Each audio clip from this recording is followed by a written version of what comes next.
around 6 o'clock last night. Police say the two got into a fight when the suspect pulled out some kind of sharp object, stabbed the other person, and then left the scene and changed her outfit in the process. If you have any information, call police or Crime Stoppers at 1-800-SPEAK-UP. Well, it's day 4 of the murder trial against a former Grand Rapids police officer. Christopher Schur is accused of killing Patrick Lyoya during a traffic stop. Now, this afternoon, the defense is presenting their witness, and Fox 2's digital journalist Jack Nissen. He's been following the trial all the way into day 4, and he joins us live with an update. Hey, Jack. Hey, Bree. How's it going? This trial, day 4. Yeah. Pretty interesting stuff. We don't typically see, an ex-cop in this kind of situation. No, and honestly, I think some of the more interesting dynamics in this trial is that we have cops from the same department that are testifying against their former officer, and officers from the same department testifying in defense of the former officer.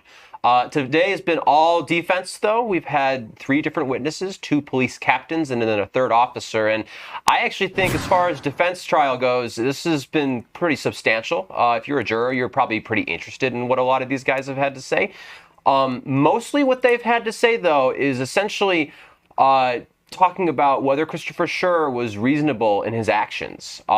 We had one officer, David Cyber, who talked about kind of just the training that Schur received while he was learning to be an officer. And then Chad McCursey, he talked about basically using a taser and whether Schur was reasonable in doing so. And then Jason Gady, who talked about use of force, which includes using a weapon. I think the testimony got pretty spicy yesterday with the prosecution went pretty strong at the witness you're seeing talk right now. However, I think he actually had something more interesting this morning, which he said, we keep hearing this word, and the word was reasonable. And that really comes down to whether Officer Schur's actions were reasonable when he tried using a taser against Patrick Lyoya, and then when he chose to shoot him in the back of the head. That's kind of been the crux of this case. Since everything's already on video, there's really little ambiguity about what happened. It's more about whether the officer's actions were justified in doing so. And I think that's going to be what the jury kind of comes down to when they decide later this week or next week. So what happened during this traffic stop that makes it, justified or that would kind of help his case here?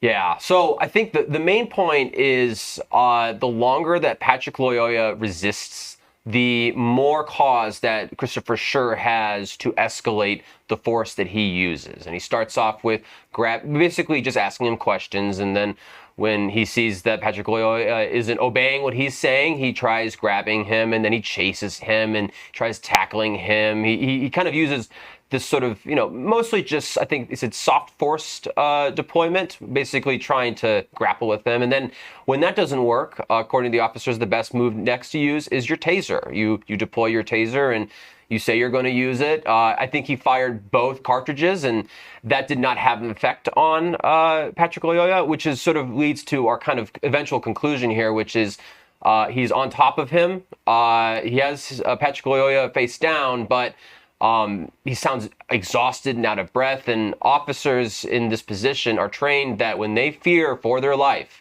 when they fear that great bodily harm or even death might happen, they are advised to use deadly force. And the argument the defense is making is that Christopher Schur had reached this point that he was authorized to do so. Although he was on top of him and kind of had him restrained. Yes, that's sort of the gray area here. Is he in a position that he should be doing this, or does he still have more options available to him? And I will say the defense's witnesses today, especially the 3rd one, did say that when Christopher Schur used his weapon, he used it appropriately. He used it in the right place. They're not trained to fire at someone's extremities or firing a warning shot. They're trained to shoot to kill. That's essentially what happens when the officer feels for their life. So do we know what happened when he actually fired off shots? Patrick Lyoya, was he restrained in some kind of way? No. When those shots went off? I mean, at that time, he was, trying to get up The video shows that Christopher Schur is on top of him. He sounds really winded and tired, and the defense has sort of said that that is sort of a sign that he's pretty spent. There's video showing that Patrick Loyola is, trying to grab Christopher Schur's taser.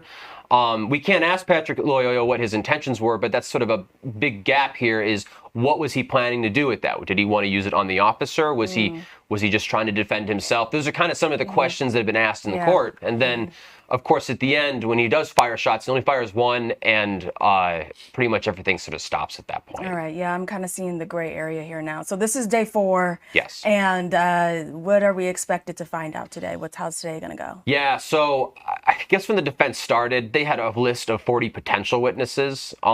Based off what I can see, they may have some character witnesses to come, but as far as what, sort of walking the jury through what the defense says is their argument, I think they've really used most of their law enforcement sort of witnesses on the stand. So I would imagine maybe this afternoon and tomorrow we could probably see some more testimony. I wouldn't be surprised if we hear closing arguments begin tomorrow, but I would imagine this would probably begin on Monday and kind of give even the courtroom and the jury a bit of a break and kind of a breather to dive into the next phase of everything. All right, Jack. Well, we will see. And you are making updates on this case on our website right now as everything's happened. They're in a recess right now, right? They're in a lunch break, and we are rolling on a 30-minute delay. So they're probably started about 10 minutes ago. But in 20 minutes or in time, you will be able to find us and coverage on YouTube and on our website. Perfect. Thanks, Jack. Thanks, Bree.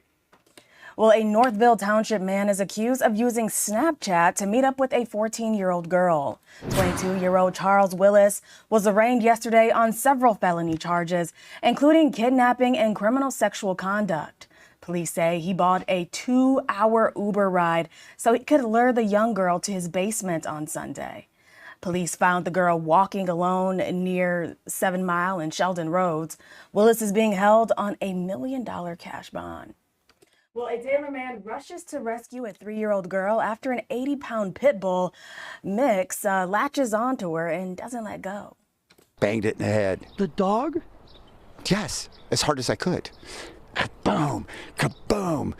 It had bit the child in the face and went back to its legs. So I had a good place to bang it. Bop, bop, the dog flopped. The chaos unfolding yesterday morning at the Robinwood Villa Mobile Home Park. Eddie Cooper jumped into action as soon as he saw what was happening. Do you think you're a hero? I think I would have done what any macho man would have done because a baby was screaming and being eaten by a dog. The little girl is now in the hospital with serious injuries. This afternoon, the investigation is ongoing. Well, a popular park in Royal Oak getting some new upgrades. Community members together for the groundbreaking of Clawson's Park's future improvements. Now, the location has been a staple in the community since 1956. Tom can attest to this. Was it? Has it been a staple? Yes, Maybe? it is. Yeah? Well, starting on Monday, crews will be working hard to refurbish and modernize the area. The renovations include the addition of a sidewalk, parking spaces, shaded picnic area, and a new Little League baseball field. The construction is set to wrap up in late November. The accessibility component of this park is huge. Not only for all of us to get out and play, but for some of us to have easier access to watch their brothers get out and play and have a play place to call their own. It's super important.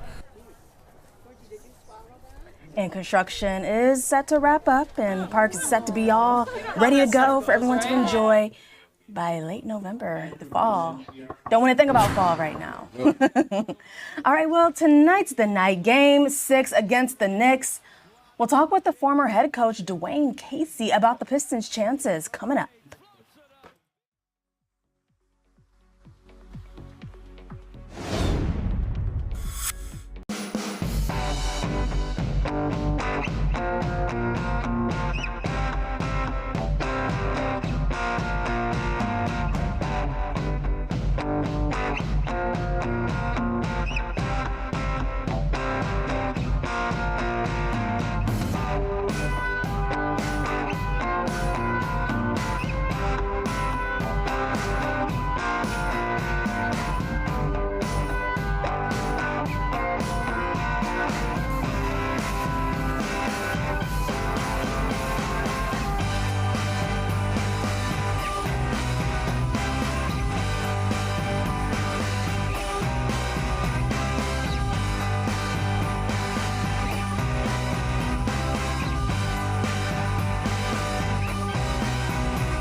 Welcome back to Fox 2 Detroit Live. Well, it's a big game tonight at LCA.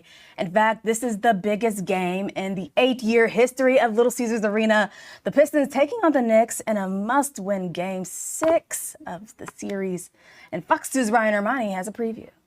Game 6, Pistons and Knicks. The former head coach of the Detroit Pistons currently in the front office, Dwayne Casey, joining us now. And, Coach, keys to this one, the Pistons fought out Game 5 to get the W, all the momentum coming into Game 6. Well, tonight, Ryan, is going to be a possession game. Possession, whether it's offensive rebounding, taking care of the basketball, defensive stops. I think those are going to be the three keys. We got to make sure we did a great job in Game 5, and so we got to turn it around in Game 6. And again, we can't come in and exhale. We got to come in with a chip on our shoulder, not thinking that the home crowd is going to take care of us, because I was so proud the way the guys went into Madison Square Garden, which is probably one of the toughest places to play in the NBA, in the playoffs, and take care of business and bounce back from that tough call in Game 4. It feels like all the pressure is on the Knicks. And the Pistons come in playing loose, but is that really the case? How much pressure will the players feel tonight? Well, I think the pressure will be self-induced. I think one thing we have to do is go out and let it all out. Play carefree and not careless. And I think that's something, just leave it out on the court. You know, as you said, the pressure is on New York. They were expected to be there. They were expected to beat us. We're clearly the underdog, and we got to play with that chip on our shoulder as we did in New York, and I think that will help us a lot here at home. You were the head coach when this organization was pouring that concrete and laying a foundation. There was an image years ago of you, Cade Cunningham, Isaiah Stewart, at the Boston Garden, watching the Celtics play championship basketball. Why was it important for you to help those guys along and show them what that atmosphere is like? Well, it's through experience, Ryan, because I had done the same thing in Toronto. I took DeMar DeRozan, Kyle Lowry to see Golden State play. They were playing, I think, Cleveland in the finals at Golden State. So I took them out there just to get a taste. We met out there. DeMar was in L.A., so he came up from L.A.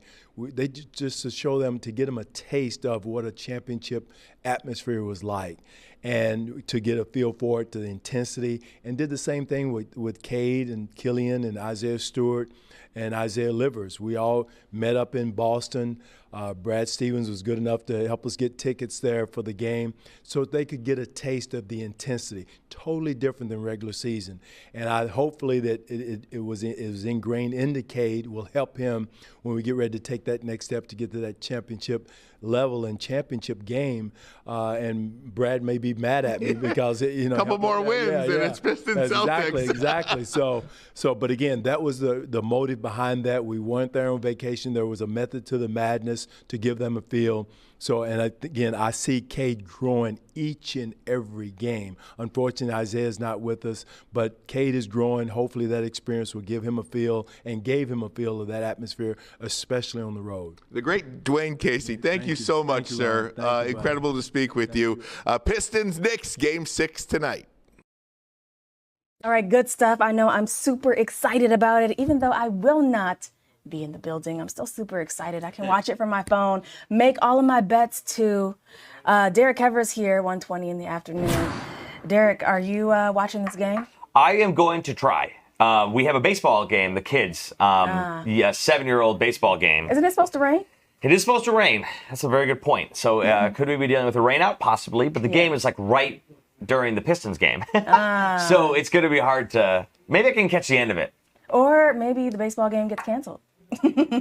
Fingers crossed. Oh, it's a fingers crossed situation. I mean, it's a Game 6. It'd be a good one. Right. Things are a little bit busy out there, Bree. 1:20 in the afternoon on a Thursday, and Sky Tracker is showing still multiple rounds of rain showers. It is moderate, light rain in some spots, but pretty consistent here. So it's consistent rain that continues, and it's all over the place, especially down to the south, where some heavier showers and maybe even some rumbles of thunder out there between Toledo and Bowling Green. And some of those cells will track farther north. So we're going to be dealing with rain through the early afternoon. We're anticipating a little bit of a break between like maybe 2:30 and 6:30. But more showers still exist out there. There's still some moisture and some rain that is tracking at this point through parts of Indiana and Illinois. And even these showers are expected to slowly swing up through the state of Michigan. So impacting us, yes, I think so. Just plan on Thursday being kind of a soggy day. Here's 3:30 this afternoon. We'll go from 3:30 through the nighttime hours. Less consistent, so the rain will become less consistent, but things are still going to be damp, soggy, and even passing showery. Not just through this evening, but even overnight tonight into early Friday. So by Friday, 8:30 in the morning, we still have a little bit of that light green tracks across. We dry out Friday. Now, here's the deal. We have a pretty dramatic shift in our overall extended forecast, Bree. Yesterday, it looked like, and yesterday they were starting to show some signs of this, but yesterday it looked like we were dealing with maybe a better looking weekend and start of next week. Now, with the way that the atmosphere is setting up, we're having what's called a cutoff low right here to our south. And what it's going to do is, as it's cut off from the atmosphere, it allows the clouds and the rain to continue to affect us like almost every day as we move through the 7-day forecast. So kind of wet. Here's a Pistons outlook. If you're going down there, you're going to park the car, walk to the game. There might be some spotty showers. Just keep that in mind. And then on the way from the game back to your car, there still might be a couple of spotty showers or even a rumble of thunder that could happen right around 8 or 9 o'clock. That's what it looks like outside. It is soggy and just kind of yucky out there. 1, 2 o'clock, you see those rain chances are the highest. Then here's our afternoon break, but then those rain chances start to go up a little bit more between 6, 7, 8 o'clock. So there's still that chance that we could see a little bit more in the way of spotty rain showers or even a rumble of thunder. Interesting temperature forecast. You see this line right here. Here's where it is colder off to the north. But this warm air, 70s, are trying to push in. So it is 56 degrees for us. It is 73 in Fort Wayne, Indiana. We're trying. So you'll see a big jump between 2 and 4 o'clock. We go from the 50s up into the low 70s. So we're attempting to get that warmer air to shove up. We're going to go low 70s for us today, but most of the day spent in the 60s. Brief period in the 70s before we start cooling off again. A few lingering showers overnight into early tomorrow. And our 7-day forecast looks like this. Yeah, you're reading it correctly, and I can see the shock on your face. Chance of rain every day. This is that cutoff low that I'm talking about. And as it sits and hangs out for days, it's going to be cloudier, it's going to be breezier, and it's going to be wetter as some showers kind of linger every day. So just keep this in mind. This is a spring-like setup, and it could be a wetter one. I am not liking this whatsoever. Yeah. Every single day, it is literally something. Even Saturday, when there's nothing, no chances of showers, well, it's still a little gray. Small chance of showers. I know I didn't put it on the forecast, but it is still a small chance of showers. This is what happens with this type of atmospheric setup, is we're just kind of yucky. Now, there is some possible silver lining here. Okay. If that cutoff low gets kind of moved over or down south, it could change our forecast kind of dramatically. So we're seeing where that goes. Yeah, we'll have to see where it goes. This is the weather that we should have got last month. Yeah. Like the middle of April. I know. We're just now getting it. I will say, I think the rain is going to pay off a little bit, because I was driving down a random street yesterday, and I was just like, wow, like the flowers are blooming, but I feel like they should be out a little bit more. You know who loves this kind of weather? Who? People who planted grass seed. Because it's time to grow on it. Mm-hmm. Time to get rid of that Free patchy irrigation. grass. You don't have to get out there with the hose. You just let Mother Nature do its thing, and then by the end of May, bang, lush lawn. By the end of May. We got to wait 30 more days. That's right. Sorry. All right, Derek, we'll see you in a little bit here. Bye, Bree. Well, for those having a hard time, help is just a click away. We'll explain what that means after the break.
Welcome back to Fox 2 Detroit Live. We're giving you a live look outside, right outside our Fox 2 studio at the bird cam, where you can see the birds are eating. They're trying to get all the food that they can before the rain just comes on down tonight. You can see it, the bird kind of looks a little moist right now too, so maybe he got a little wet out there. The bird feeder itself looks a little moist too. I think he wants me to stop talking because he just flew away. But we got this guy. His brother. No, we don't have a name for him yet. We'll figure it out. Tom and I. We'll get some names. Yeah, we'll get some names. All right, well, in a blend of faith, technology, and compassion, the Solanas in Casey's Center and the Chapin Soup Kitchen in Detroit have introduced Hope AI. It's a chatbot offering free and confidential mental health support, opening up access 24/7. Fox 2's Erica Francis has a closer look. Worrying too much about different things, yes. We've all been there. Everybody suffers from mental health challenges. And sometimes all we need is someone who listens, or in this case, something. Our emotions are strong, and sometimes we don't know what to do with them. Some emotions feel embarrassing, and other humans can judge, but a robot cannot. To be honest, I was a little nervous about it, but the fact that the responses are all curated by professionals was a key fact in our decision. A decision to launch Hope AI. It's a wonderful resource. A clinician-scripted artificial intelligence chatbot offering free and confidential mental health support that's personalized to each user. It's 24/7, so if you're at 4 a.m., and you're having an anxiety attack or just really worried about something, you can text the chat and it'll talk to you. Developed by Cass AI, powered by a generous grant from the Priority Health Total Health Foundation. There's understanding better and better that mental health affects physical health affects mental health. You can't just treat one. It's got to be a comprehensive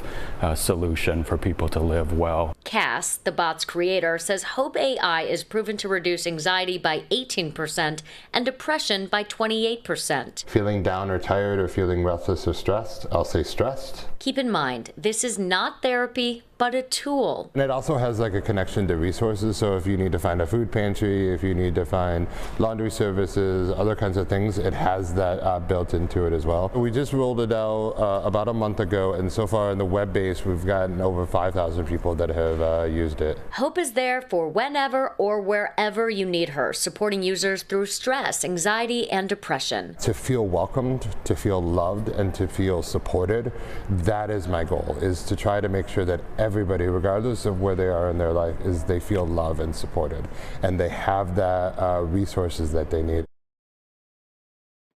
And that was Erica Francis reporting. Now, there are several ways users can engage with Hope AI. Head over to solanascasey.org. You can also go to cskdetroit.org and click on the chat icon on the lower right of the screen. You can also start a conversation by texting HI to 313-631-8585. The bot will direct you to other hotlines or resources if it senses that you are in distress. Good tools there. And we are going to take a quick break. Fox 2 Detroit Live will continue right after this 2.5-minute break.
Welcome back to Fox 2 Detroit's Live. Time now is 1:34, and you're looking outside at Southfield, where you can see the roads are a little wet already. It was sprinkling and drizzling, doing something outside earlier around 11 o'clock, so that's probably what that's from. But it is kind of toasty out there, too. It's got this muggy, sticky feeling because it's 56 degrees outside. We'll check in with Derek Hevra in just a little bit here to get an update on the forecast. But first, I want to tell you about this. Kamala Harris not holding back with her thoughts on the current administration. The former presidential candidate speaking out at the 20th anniversary gala for Emerge America in San Francisco. During her speech, Harris slammed the Trump administration's first 100 days in office. She also condemned Trump's policies on education, immigration, and tariffs, calling them harmful to Americans. She warned of the dangers of division and urged progressiveness so we can stay united, accusing President Trump of bringing chaos to the U.S. through his tariff policy. You know, the Trump administration tariffs, it has been a huge impact on many things, but one of those things has been the housing market. Michigan home prices are already sky high right now. And now taxes have gone up on many materials, including lumber and certain metals. So what does that mean for potential buyers and potential sellers who are still on the fence? Interest rates being relatively high now, you would think that people might be backing off on buying as much real estate, but yet houses are turning around sometimes with multiple bidders within a day. And a big part of the reason is that we just do not have as much construction going on as really as their demand right now. At the start of this year, basically there was a 0% chance that we were going to have a recession within the next year. Now the estimates are as high as 60 or 70% chance. So, and that's driven almost entirely by this uncertainty, by these tariffs. The news isn't much better for those who currently are renting. March saw a year-over-year decline of renting costs by only $20. Well, President Donald Trump's tariffs could also soon impact your morning cup of coffee. Fox's Ted Linder has more on how coffee businesses are bracing for higher costs. The joint resolution fails passage. President Trump's administration continues to push forward with tariffs on most countries after a Senate resolution to ease back on his order failed in a tie-break vote on Wednesday. The vote came hours after the federal government reported the economy shrank for the first time in 3 years. The White House maintains the tariffs will eventually improve the nation's economy. When all is said and done, America will finally have fair and reciprocal trade, and our country will finally stop being ripped off. But around the world, many business owners are concerned about how the tariffs will impact their products, including in the coffee industry. Growers and buyers discussed equitable and sustainable solutions at an expo in Houston. Cost control impacting everyone, right? Impacting the producer, for the consumer, to the consumer, everyone. Coffee experts expect the 10% tariffs on most of the world's top coffee-producing countries will cause even more challenges for an industry already facing higher costs. We've seen coffee pricing the last year going more than 200% up. And tariffs comes on top of that. Some coffee growers say their countries are heading to the negotiating table with America to avoid major impacts from the tariffs. I'm very hopeful that we get this agreement together so that there are zero tariffs going forward in the future. Others say they may not need to rely on the U.S. coffee market if the tariffs persist. Tariff or no tariff, we'll keep sourcing for new markets, and we'll definitely end up where we find it. Ted Linder, Fox 2 News. Well, there's less than a week left until the Real ID deadline, and if you still don't have one, there's help available in Oakland County today. The clerk is holding a special one-stop event today from 10 a.m. until 4 p.m. in the County Commissioner's Auditorium. People who need a certified copy of their birth certificate who were born in Oakland County can get one, and then their Real ID all in one place. A birth certificate or other citizenship document is required to get a Real ID, plus documents proving identity after a legal name change. A Real ID or valid passport will be required to fly domestically starting May 7th. Not too long from now. I got 6 days until we need that. Well, for this month, a lot of people will be taking a break from yard work. For hundreds of families, there will be no mowing. No mowing. No mowing. No mowing. No mow. Now, it's the start of No Mow May. Supporters encouraging people not to mow their lawns for their entire month. Now, of course, this is optional, but why would someone want to do this? Well, it helps support pollinators, which are key to our environment. A group calling themselves the Bee Teens addressing the issue several weeks ago at a Royal Oak City Commission meeting. It's safe to say it's creating a little bit of buzz. This supports the bees and other pollinators by providing food and shelter that would usually be destroyed when you mow your grass. Some plants that might be considered weeds, like dandelions, are an example of these important resources to bees. As a community, we're thinking more and more about this.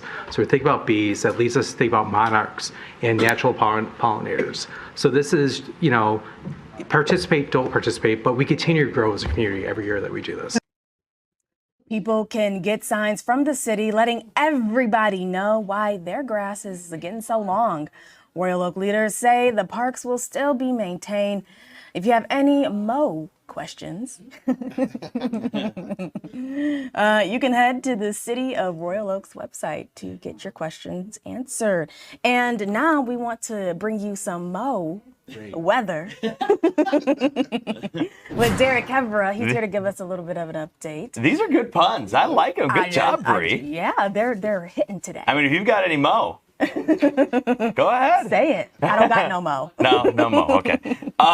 So I can't say that the weather's going to be great for lawn mowing over the next couple of days because we are going to see some rain showers that continue. Things are looking pretty soggy out there today. We're going to see more of this rain, spotty rain and thunderstorms on and off over the next several days, on and off through today as well. Now, severe weather today, severe thunderstorms are less likely today. But I hate to say 0% because as we move through the later evening hours, there's a chance we could get a rogue thunderstorm. I'm just not convinced that we're going to have all the ingredients there. The instability levels are just not as high today, so less likely. However, the winds will pick up no matter what. We're going to see them blowing to around 25 miles an hour, so nothing crazy, but still a bit breezy. Outside right now, the rain continues. I mean, it's pretty clear that we're just kind of stuck in this pattern as this rain moves like this. So it's not really showing a huge eastern track. It's more moving northeast and really more north than anything. So we're still in this thing here. I was thinking it was going to move out by 2 o'clock, and now I'm not convinced it's going to move out until closer to around 3 o'clock for a lot of these locations. It's getting thinner in certain areas. And if I zoom in, there we go, you'll see in Wayne County, there are certain spots where it is getting a little bit thinner there, so there's not as much rain outside, but there's definitely rain located and around parts of, most of Oakland County is still dealing with some of these showers here. West Bloomfield, Farmington Hills to Waterford. Livingston County is a bit drier, and as you move farther west, you'll notice it is going to be drier with this kind of drier air ending at that line right here. So we've got drier conditions. However, as we zoom the map out, which I will in a second, you'll see that back down to the south, there's still more rain, and more of that rain is expected to push through and cause at least a couple more spotty showers as we head into dinner time hours and beyond dinner time hours, so like 6:30 to 9:30, and there they are. So there's somewhat of a break between 3 and 6, and this is the break right here, but here's more of those storms from Saginaw through Kalamazoo. So those slowly track through. This is 8 o'clock tonight, and you'll see them around 9, 10 o'clock. They're still there, beginning to fizzle a little bit after that sunset. We'll keep some sprinkles in the forecast early tomorrow morning, but most of the organized rain by that point is already tracked through. 56 degrees outside. That's kind of what we're looking at right now. It's just a dreary, cloudy, and yucky day out there. Current conditions with those temperatures in the 50s, but there are, and let me back that up. I want to show you something. Whoops, one too far back. Okay, right here. Look at the temperatures right here. Jackson and Albion are really trying to see that warmer air come through. It's 66 in Albion, while it is only 55 or 54 for downtown Detroit. So that cooler air is still hanging around in place for us. That warmer air is attempting to push in. If it can get here, it will get here, I think, really between 3 and 7, and then it starts cooling off again. So we're going to go with an optimistic 70 degrees, but that's not, that's the high temperature. So most of the afternoon is in the 50s and 60s. 66 degrees with an early spotty shower Friday. Saturday, drier, but not completely dry. 61 degrees, maybe a sprinkle on Saturday. And then due to the weather pattern that we're setting up in, showers, chance rain, chance rain, chance rain. pretty much every day as we head into next week, and it might even be slightly cooler than some of these numbers here with cloudier skies and just kind of a more spring-like pattern in place as we head into next week. What's the difference between chance rain and some showers? How I feel, pretty much. I feel like those can kind of be the same thing. Yeah, they are. Partly cloudy and partly sunny. Yeah, sure. It's if I'm feeling optimistic or pessimistic. I'll say this: when I write, like for Sunday, for example, I wrote some showers because I do think we're going to see rain on Sunday. Whereas like Monday, Tuesday, Wednesday, it depends on if that low stays around. If it does, we're going to see that chance for some showers. So it's just kind of the type of weather pattern I see, just the best verbiage to describe that to the viewer. Yeah, this is a pretty tough job being a meteorologist. You know, gotta look at patterns. Can we go talk to the boss real quick? Can you say that again? You got to look at everything, the map, the radar, see where, things are coming in, if that's going to hit us. And the tricky part is there are changes, and you can get like this, like for example, yesterday, 2 days ago, no taste of this cutoff low. So it looked like a beautiful 7-day forecast. Yeah. Yesterday, one of the best models did have the cutoff low around. The other one didn't. So you're like, okay, well now where am I going to lean here? Right. And then now today, both models have the cutoff low in place, which is why that chance of rain now dominates the 7-day forecast. So it's all, you follow the data and you follow the models and you follow the trends, and now we're trending in a wetter direction. All right. Well, I guess we needed it, right? I mean, sure. All right, Derek, we'll see you next hour. Yep. Well, Detroit basketball in full effect today. Now, the excitement is building as the Pistons get ready to take on the Knicks in Game 6. Do you think we can force a Game 7? I think that we can. For our viewers at home, let me know. What do you think? Yes, no, absolutely not, absolutely yes. I'll be watching the Tigers. You don't care? Let me know. Let me know what you think. Hashtag Fox2 Detroit live. But in the meantime, when we come back, we're going to take a preview of this game to see all the excitement that's coming to downtown Detroit. Stick with us. We'll be right back.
Welcome back. Well, a prank call proving to be costly for one NFL team. The Atlanta Falcons are on the hook for $250,000, and the defense coordinator, Jeff Ulbrich, will have to cough up $100,000. And it's all because his son posed as the Saints general manager and gave NFL hopeful Shedeur Sanders the call he thought he was waiting for on draft night. But you're going to have to wait a little bit longer, man. Okay. Sorry about that. Ready to go! What does that mean? That, of course, was a prank. Ulbrich's son apparently got Sanders' number from his dad's iPad, the defensive coordinator formally apologizing yesterday. Tremendous amount of regret for what my son did and for what I allowed. My actions of not protecting confidential data were inexcusable. My son's actions were absolutely inexcusable. And for that, we are both deeply sorry. The NFL has taken action, and I fully respect the punishment. Ulbrich says the Sanders family has been amazingly gracious. Meantime, the NFL is investigating at least 5 other prank calls to players during the draft. I didn't know there were more people. Yeah, there's more people. He wasn't the only one, but he was the biggest one because he was going to be like a pretty high pick, they thought, but he ended up being like 144, the 144th pick, which was also another issue. We'll talk about that probably never, but Bill Belichick is hitting back following a CBS interview on Sunday. Never been too worried about what everybody else thinks. Just try to do what I feel like is best for me and what's right. How did you guys meet? Not talking about this. No? No. Now, Belichick's 24-year-old girlfriend, Jordan Hudson, who was sitting off camera, shut down any further questions about their romance. Belichick says that before the interview, he and his publicist were clear that the interview would only focus on his new book, The Art of Winning. He went on to say he was surprised when unrelated topics were brought up. Belichick says his girlfriend was only reiterating that point to get back to the discussion. He says she stepped in after several instances of the interviewer going off topic. He says CBS Sports did some selective editing. In CBS, they issued a response, and it says, when we agreed to speak with Mr. Belichick, it was for a wide-ranging interview. There were no preconditions or limitations to this interview or conversation. This was confirmed repeatedly with his publisher before the interview took place and after it was completed. Well, it's May 1st, and tonight the Pistons have a game. This will be their first game in the month of May since 2018. Now, 2008. It's been that long. It's been that long. Now, with the long odds, one might think the Pistons have a lot of pressure on them. But don't tell that to 22-year-old forward and man of few words, Alsair Thompson. Super confident. No pressure. No pressure. I think we feed off the fans' energy, whether we're at home, whether we're away, feed off the positive energy, feed off the negative energy. We just, go out there and play. Now, game time is tonight at 7:30. If the Pistons win, Game 7 will be in New York on Saturday. Fox 2's Josh Landon has more on what one familiar person has to say about the matchup. We are hanging out on the hardwood floor inside of LCAS. Game 6 is here tonight. I'm joined by Dwayne Casey, former head coach for the Pistons, currently with the organization. Mr. Casey, Dwayne, it's been a roller coaster of a first round between the Pistons and the Knicks. How you feel going into tonight? Well, it doesn't matter how I feel. It's going to matter how Cade and JD and those guys. But again, guys are excited. It was really impressive to see how they banded together after the disappointing Game 4, I guess it was, and how that turned out. They could have easily folded the tent and called it a day, but the guys bounced back, went to New York, kicked some and ready to come back home. So it was great to see. Coaching staff did a great job of making adjustments, some nuances that you have to do from game to game, and all that was beautiful to see. Very fiery, very physical, to say the least. Back here tonight at LCA. the electricity. I came to Game 4, fortunately. Games 3 and 4 were full of electricity. How do you think Game 6 will be with everything on the line? Well, again, it's a double-edged sword. You know, sometimes you can get too hyped and think it's comfortable to be at home and, you know, kind of warm and fuzzy and everything. All the fans, you don't get the boos. And again, I think we played well with all the heckling and the boos you got in New York. So somehow, some way, we got to internalize being at home and say, okay, our back's against the wall here, and kind of use that energy in a different way. Because again, sometimes you can get comfortable and kind of exhale when you're at home. We got Game 5. But then you got to turn that around and turn that energy on and be ready to play here at home. And we owe it to our fans. Our fans have been great from day one. They've been behind this team, which is easy to get behind because they played so hard. They play great defense. They play together. They play unselfish. So it's good to see. All right, Dwayne Casey, thank you very much. Thank you, Josh. Yes, sir. And alluding to Dwayne Casey's point, if the Pistons win tonight, that will be the first playoff win inside of LCA since it's been here in downtown Detroit. So go Pistons, get that win, push it to a Game 7. In Detroit, Josh Landon, Fox 2 News. Well, happy Pistons game day and happy first day of May. Let's start this month off and end this show with some positive messages from you guys on social media. Remember, if you want to be a part of this, all you have to do is use our hashtag Fox2Detroit Live on X, and we will see all of your messages. But in the meantime, let's just take a look here. Let's start this month off with some positivity, keeping it simple with Bad Sassy. New month, new blessings. Gotta love that. Then we got I love this one, Kayla Parilla. New month, new opportunities, and new blessings. May will be filled with abundance. I agree. Ooh, look at her in her nice little pretty dress. I'm loving this. Now, it's May 1st. It's a sunny day. Not here where we are, but it is where she is. And it's finally sundress season. I'm not a big sundress person, but she looks great in it. She says, meet someone up for a friendly chat, checking on a friend, do all the things that you need to do to start this month off great. Then we got this guy looking all okay. He's got it together. He's got some animations on the screen too. Happy new month and happy first day of the month. Now, this one, it's going to be May. Happy showers, April showers, they bring May Timberlake. I'm not sure what that means. Tom, do you have any? I have no clue. Ooh, I love this one. I love this one. George, he says, fall in love with your life. Wake up early, buy your favorite coffee, go for walks, eat good food, wear what makes you feel confident, listen to your favorite music. These small moments make you fall in love with life. I agree, George. I definitely agree. Now, if you want to see your tweets up there, remember, hashtag Fox2Detroit Live. That's all you got to do. That's all you got to type in your little tweet, and we will be able to see it. And you'll be on this screen right along with all of these other folks. All right, well, that is going to do it for me this hour. Aaron Jordan is up next, and I will see you at 3.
Happy Thursday, everybody. Hope you're having a great afternoon so far. I'm Aaron Jordan. It's 2 o'clock. Time for your news.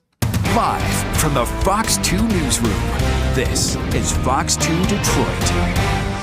And we start with a popular restaurant in Waterford Township destroyed by fire. Fox 2's Robin Murdoch reports from what's left of the Fork and Pint. I jumped up, looked out the window, and it was just like engulfing right in front of our window. Like there was amber falling in the trees. I mean, it was wild. It was wild.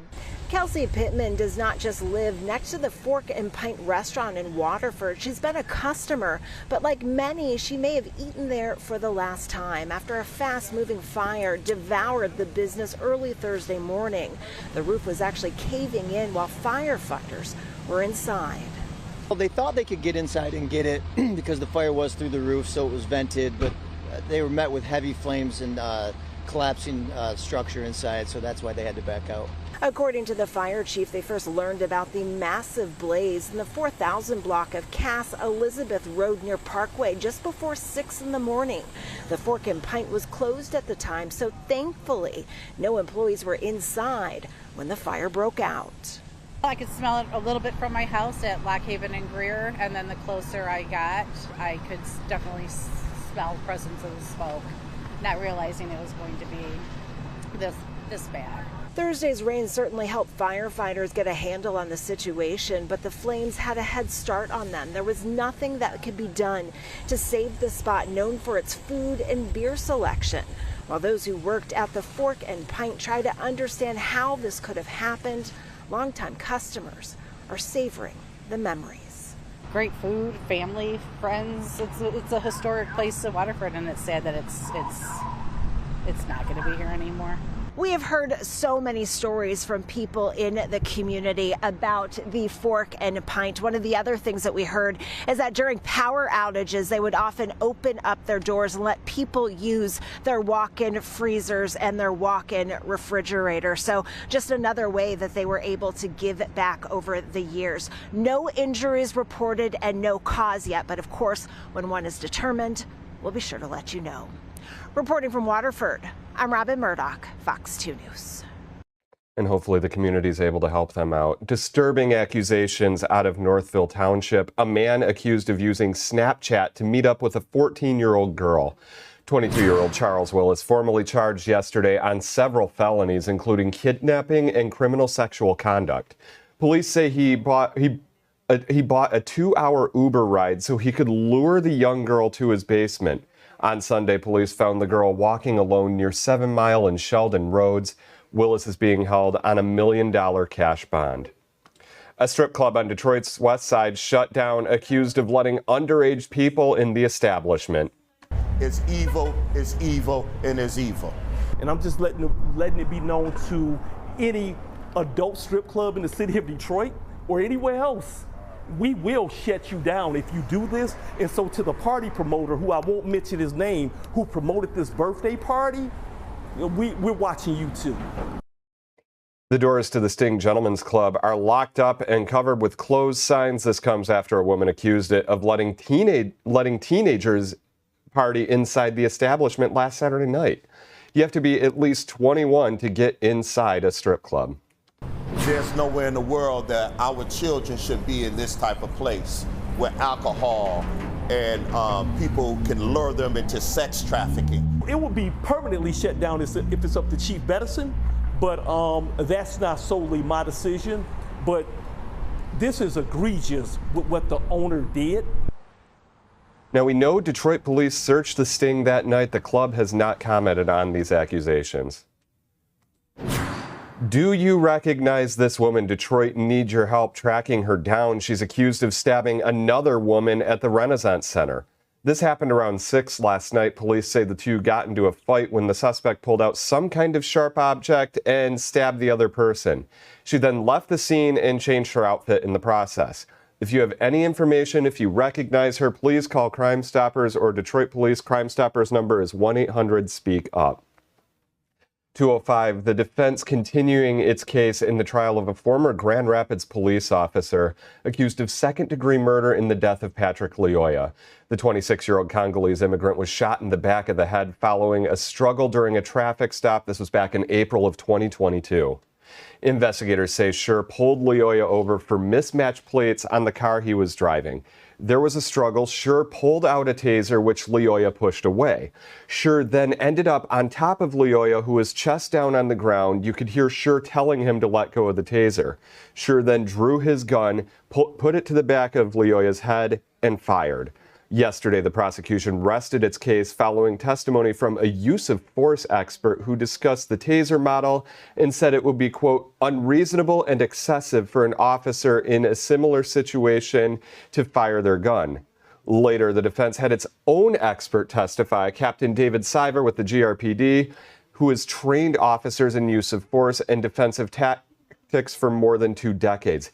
He defended Schur's actions. Siver was back on the stand today under cross-examination by prosecutors about police procedure. Take a listen. But a reasonable officer at the time, you train officers to take all these things. I mean, you just don't have that up there for no reason. You don't have a policy for no reason, right? Correct. They're trained to take these into consideration. They are. And so part of the training would be say, hey, somebody's bigger, stronger, you got more people. It may not be the best idea to go after somebody in those situations, right? Potentially. And you can watch the trial live right now on fox2detroit.com. A Taylor man being called a hero after he rescues a 3-year-old girl from the jaws of a pit bull. Banged it in the head. The dog? Yes, as hard as I could. Kaboom, kaboom. It had bit the child in the face and went back to its legs. So I had a good place to bang it. Bop, bop, the dog flopped. This happened yesterday morning at the Robinwood Villa mobile home park. Eddie Cooper jumped into action as soon as he saw what was happening.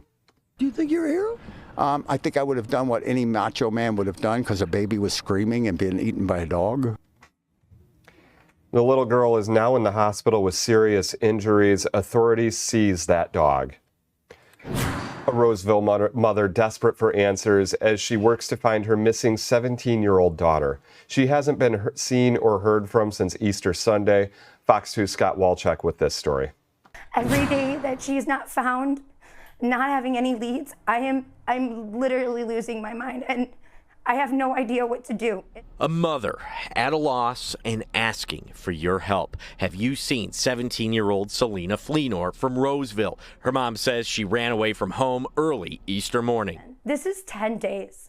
This is 10 days without anything. Selena's mom, Christina Harkis, says she has run away before, but only for a couple days at most. Nothing like this. And especially her being such a young lady and very pretty. And it just, anybody can take advantage of that. And that's what I'm mostly concerned and afraid of, that something's happened to her. Police say Selena was last seen here. She was dropped off by a lift at the River's Edge Mobile Home Park. It's in Clinton Township, and they're asking if anyone has seen her to please call police. The last known spot was being dropped off there, and that was Easter Day at 10 a.m. But since Fox 2 has been in the area, tips have come in, according to Selena's mom, that she may have been seen as recently as Tuesday the 29th. Yeah, it's really hit me hard. And you said this is pretty out of character for her. Yes, yes. What's your worry? That something bad happened to her. Her family's message, if Selena is watching. Dad, I love you and I want you to come back home, please.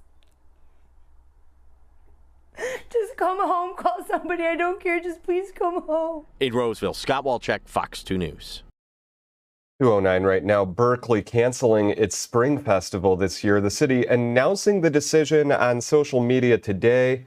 The city didn't say why, but it could have something to do with this. The festival was shut down last year after several fights broke out. But city officials did say the festival will be back in 2026 for the event's centennial celebration. 2:10 right now. The Pistons won a must-win game Tuesday night. Now they need to win another one at Little Caesars Arena. Game 6 against the Knicks tonight. We'll talk with former head coach Dwayne Casey about their chances. You're watching Fox 2 Detroit live at 2.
A dreary day as we take a live look at Southfield, 58 degrees. Welcome back, everyone, to Fox 2 Detroit Live at 2.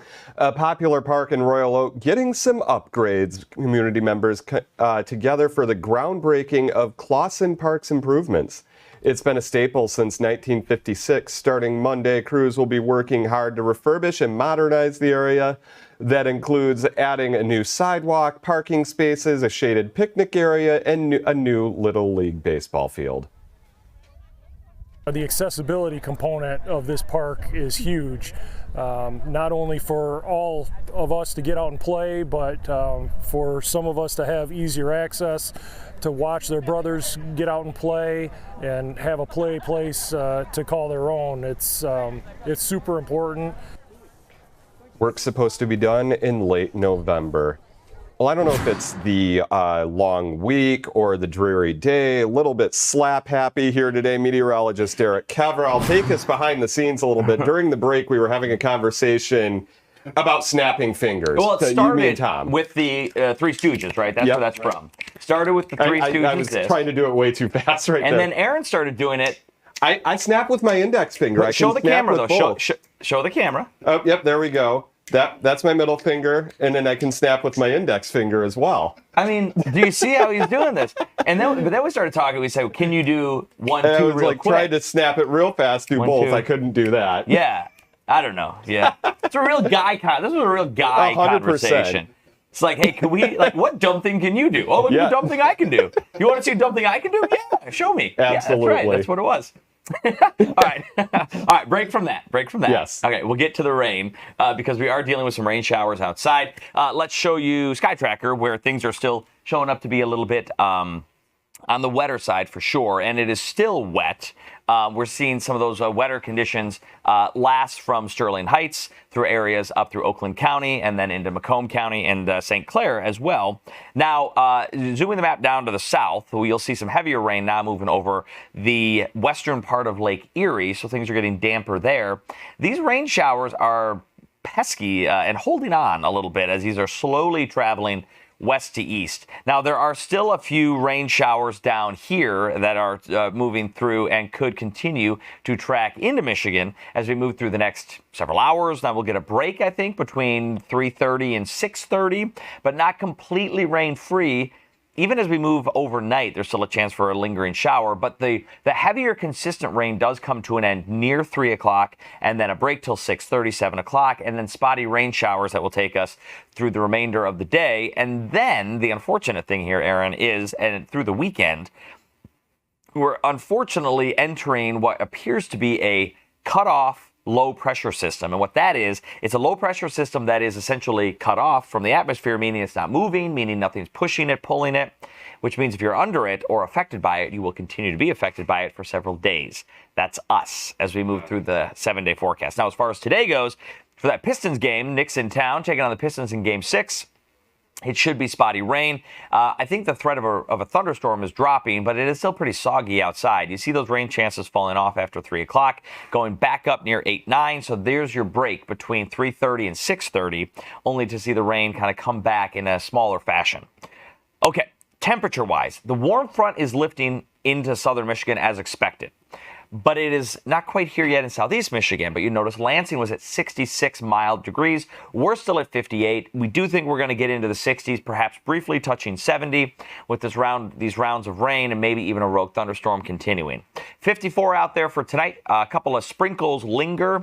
And then, yeah, this is kind of a not so great looking 7-day forecast because with that cutoff low comes the chance for some scattered, spotty rain showers that will exist almost every day while we're affected by it. And as of now, it looks like we're probably going to be affected by it till nearly Wednesday of next week.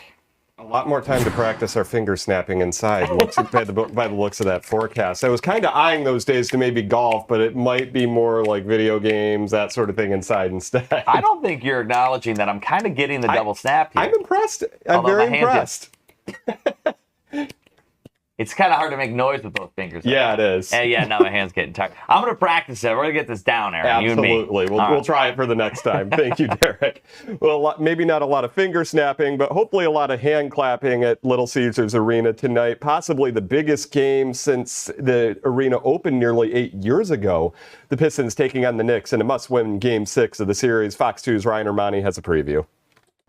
Pistons and Knicks. The former head coach of the Detroit Pistons currently in the front office, Dwayne Casey, joining us now. And, Coach, keys to this one, the Pistons fought out Game 5 to get the W, all the momentum coming into Game 6. Well, tonight, Ryan, is going to be a possession game. Possession, whether it's offensive rebounding, taking care of the basketball, defensive stops.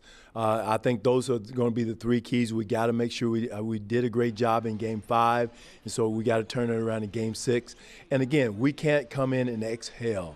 We got to come in with a chip on our shoulder, not thinking that the home crowd is going to take care of us, because I was so proud the way the guys went into Madison Square Garden, which is probably one of the toughest places to play in the NBA, in the playoffs, and take care of business and bounce back from that tough call in Game 4. It feels like all the pressure is on the Knicks, and the Pistons come in playing loose, but is that really the case? How much pressure will the players feel tonight? Well, I think the pressure will be self-induced. I think one thing we have to do is go out and let it all out. Play carefree and not careless. And I think that's something, just leave it out on the court. You know, as you said, the pressure is on New York. They were expected to be there. They were expected to beat us. We're clearly the underdog, and we got to play with that chip on the shoulder as we did in New York, and I think that will help us a lot here at home. You were the head coach when this organization was pouring that concrete and laying a foundation. There was an image years ago of you, Cade Cunningham, Isaiah Stewart, at the Boston Garden, watching the Celtics play championship basketball. Why was it important for you to help those guys along and show them what that atmosphere is like? Well, it's through experience, Ryan, because I had done the same thing in Toronto. I took DeMar DeRozan, Kyle Lowry to see Golden State play. They were playing, I think, Cleveland in the finals at Golden State. So I took them out there just to get a taste. We met out there. DeMar was in L.A., so he came up from L.A. They just to show them, to get them a taste of what a championship atmosphere was like, and to get a feel for it, to the intensity, and did the same thing with Cade and Killian and Isaiah Stewart and Isaiah Livers. We all met up in Boston. Brad Stevens was good enough to help us get tickets there for the game so they could get a taste of the intensity. Totally different than regular season. And hopefully that it was ingrained into Cade, will help him when we get ready to take that next step to get to that championship level and championship game. And Brad may be mad at me because, you know. Couple more wins and it's Pistons Celtics. Exactly. But again, that was the motive behind that. We weren't there on vacation. There was a method to the madness to give them a feel. So, and again, I see Cade growing each and every game. Unfortunately, Isaiah's not with us, but Cade is growing. Hopefully that experience will give him a feel, and gave him a feel of that atmosphere, especially on the road. The great Dwayne Casey, thank you so much, sir. Incredible to speak with you. Pistons Knicks, Game 6 tonight. 2:21 right now, still ahead, an innovative tool offering hope and counseling around the clock. We'll show you Hope AI after the break. You're watching Fox 2 Detroit Live at 2.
Welcome back, everyone, to Fox 2 Detroit Live at 2 as we take a live look at a dreary Southfield, 58 degrees outside. Well, in a blend of faith, technology, and compassion, Solanus, Casey Center, and Capuchin Soup Kitchen in Detroit have introduced Hope AI. It's a chatbot offering free and confidential mental health support, opening up access 24/7. Fox 2's Erica Francis has a closer look.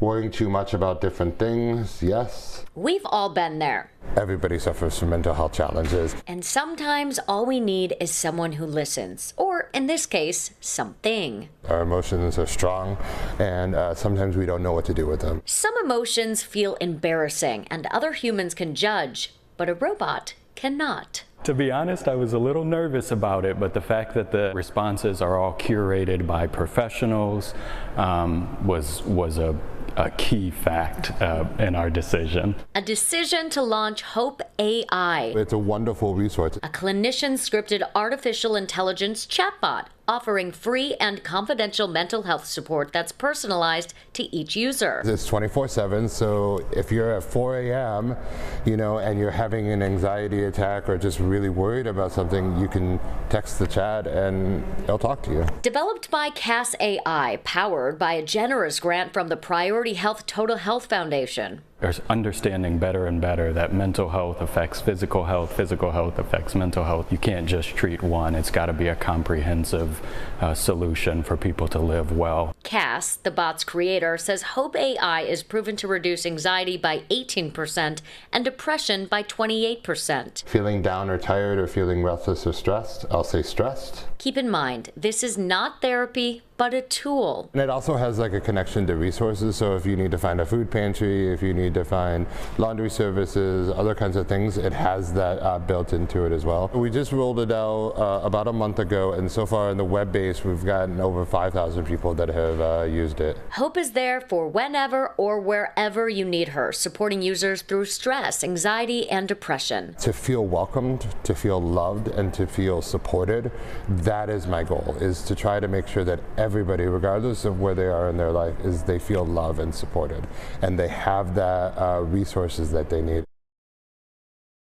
Erica Francis reporting. A good reminder, it's okay to not be okay. There are several ways users can engage with Hope AI.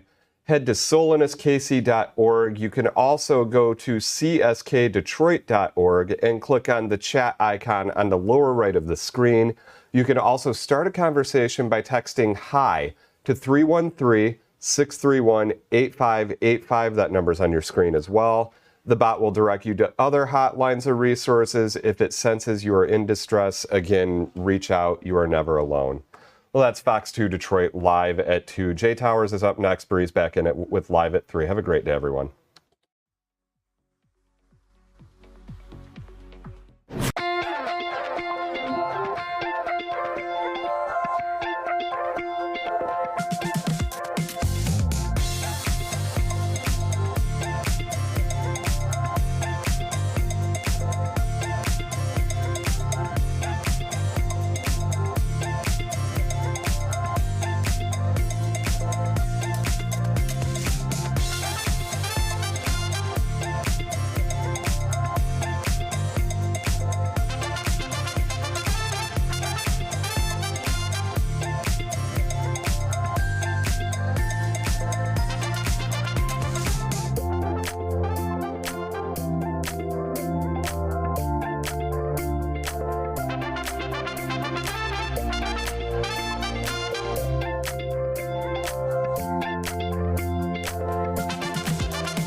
Jay Towers in the morning.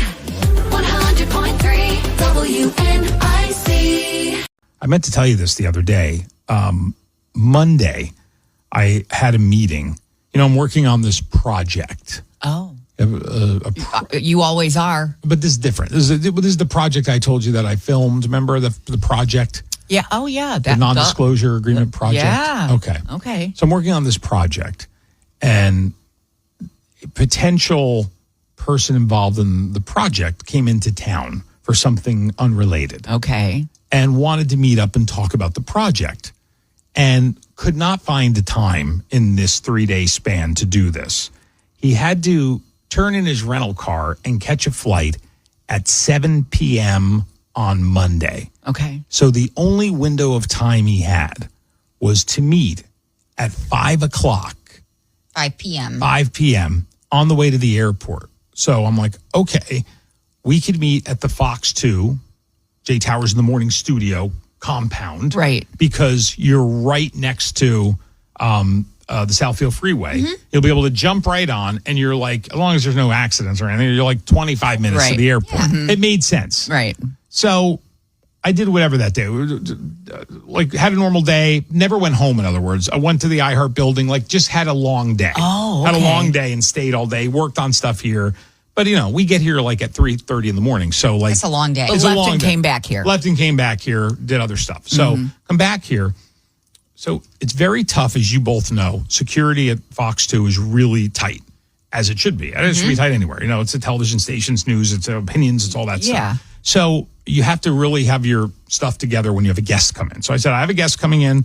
I let the guard check know. I'm like, here's his name. It'll match his license, and just send him to door 2.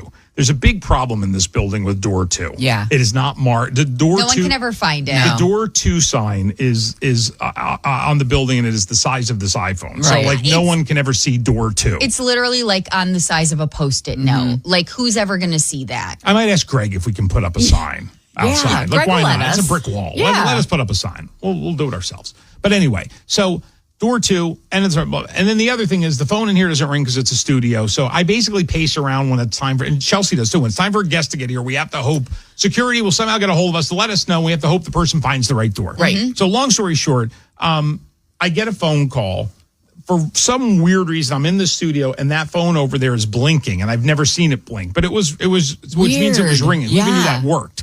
So I picked up. I'm like, yes. He's like, hello, guest for Jay Towers. I'm like, oh, great. Send him to door 2. And he's like, okay. And then 10 minutes went by. And I'm standing there and no guest. Right. So then I went back over and I called the security desk. I'm like, hi. I'm like, it's Jay. I said, did you tell him door 2? He's like, oh, he's looking for you. I said, okay. He goes, I'll bring him to you. I said, okay. So now I'm out in the hallway, and I walk down the hallway, and I don't see anybody. And I walk down to the second hallway, and I don't see anybody. And now, your time is very limited with this person. Right. And now I'm walking towards the newsroom, where you guys know that's the other end of this building. Yeah. Yeah. And as there, I see the security guard. He goes, hey. I'm like, hey. I said, where did he go? He goes, I'll take you to him. Oh, I'm like, my God. Where did he put him that he's going to take me to the security guard? So I said, okay. So here comes the security guard. He goes, he's usually in 2 different places. I'm like, has he ever been here before? He goes, he's in 2 spots. I'm like, okay. So he's like, one person is in 2 spots? Right. Okay. So he walks me down the hallway to where Dina and Ryan and Lee Thomas sit. And he's like, no, he's not in there. I'm like, You are with the security guard at this point looking for your guest. My 5 o'clock guest at 5:15. Okay. Okay. Is this junior security? No, he's a great guy. Oh, okay. so then he starts walking. He goes, I'll take you to him. I'm Okay. like, okay. So he takes me to this studio. Our studio. And I look in here and I go, he's not in here. He's like, no. He'll be back. I'm like, he came and he left. He's like, no. Jay works here. I'm like, I'm Jay. He's been looking for you? This is a security guard I know. Oh, my God. He never quite looked up all the way. And you know what he said? And I love it. You know what he said? He goes, oh, you had a hat on. So this whole time he thinks he's walking the guest around looking for you. Right. And he's with me. with you. Right. Oh, well, first of all, I had a hat on. So he's so used to seeing me in a suit. Right. And you guys know the last thing on earth I ever want to do is wear a suit. Right. So I'm out of a suit the minute I'm done. So this guy didn't know it was me. I guess I can understand the outfit change. Sometimes it's a little jarring, when you see someone outside of work. Like and your you're teacher? Like, whoa, Like when you see your teacher in shorts? Right. Like, oh. Right. Yeah, didn't even know that you owned a pair of shorts. But the voice, I think, would be a dead giveaway that, clearly it's you. Yeah. Your voice is very distinctive. Or your face. Or your face. Yeah. You still have the same face. So we walk out the door, and there's the guest out there. He's like, I didn't know where door 2 was. I'm like, oh, my God. But he was right outside? He was right outside. Oh, so embarrassing. At that point, the guy probably walked around the whole building. Was there no time for a meeting now? There was Okay. About 4 minutes? I'm assuming he made his flight. I don't know. Oh, no. Anyway, mistaken identity. All right, 100.3 WNI.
Incredible. It's time for That's Incredible. Incredible stories from around the world and beyond. A woman in New York was pulled over for speeding at 102 miles per hour on Sunday with a 2-year-old in the SUV. She told police she was late for a Thomas the Train Engine event. Oh, That's my incredible. Goodness.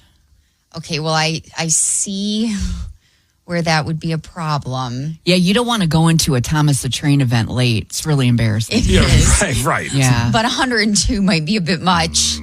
Did you know that you can share your battery life? In a viral TikTok moment, a woman realizes that she can charge her phone by hooking it up to one of her friend's phones. She's shocked, but other people say it's pretty obvious. I didn't know that. I didn't know that. Right, but what comes to mind is I'm draining your battery. Sure. Oh, yeah, you're stealing from me. Well, I don't want to do that. No, then you're going to be in the same position I was in. No, but if your friend has 100% battery life and you have 20%, you want to get to 50, that's not a big deal.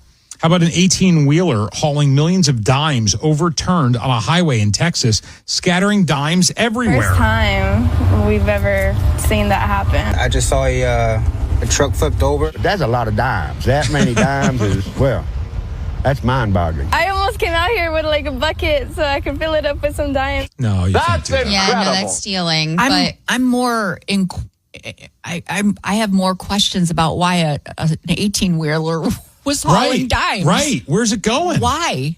Just a bunch of perfect 10s driving down the highway. Jeez.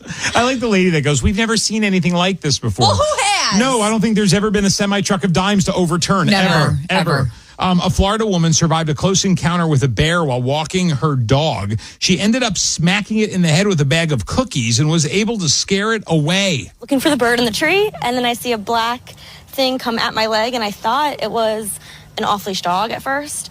And then I realized it was a giant bear head. She went across for Ringo, and I just pulled him away, and eventually I had him hanging in the air, dangling around on the leash. So I had him up in the air like this, and she would chase him, so I was spinning in a circle. And that's when I spun around so many times I fell and got my leg cut up pretty good. I remember my mom handed me a bag of cookies out of her windows for my kids. When I remembered I had them in my hand, I took the bag and I whacked the bear across the face with it. That's incredible. What a good mom. She protected Ringo. Am I dumb? I didn't realize there were bears in Florida. Yeah, there are. And we're hearing more about them now. There's a lot of bear stories Do we have in Florida. bears? Are there bears here? Yeah. Oh, I'm sure in northern Michigan. Northern Michigan. I've seen one. Mm-hmm. Yeah. Went to Have the you? cottage. Mm-hmm. Have you really? Yeah. Because they're rare to see. Yeah. Yeah. Did you get chased by a wolf? Because I did. No, I haven't Kind had of. that experience. I remember that story. A 10-year-old named Cooper Wallace won gold for the second year in a row at the European Gull Screeching Championship. Something you should know as you listen to him winning. This is a 10-year-old who can screech like a seagull. Oh. And he's in a seagull costume. Wow. Right. And won the gold.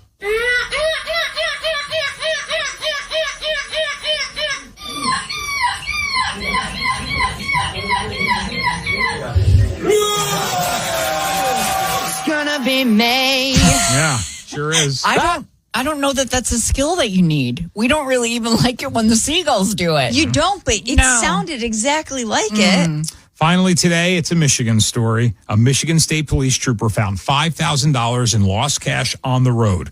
Tried to return it to its owner, but it was hard to do because the person kept ignoring them, thinking this must be a scam. That's incredible. Well, wouldn't you know you were missing $5,000? Like, even if it was a scam, you'd be like, wait, I'm missing $5,000, and you say you have it? Yeah. That's like when I kept getting that email from Colleen to renew my contract, and I thought it was spam. So I kept ignoring it. You sent it to the company to say, am I being fished? Am I an example of how to get it right? Oh, my God.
Welcome to Thursday, getting ready for the Detroit Pistons tonight, New York Knicks.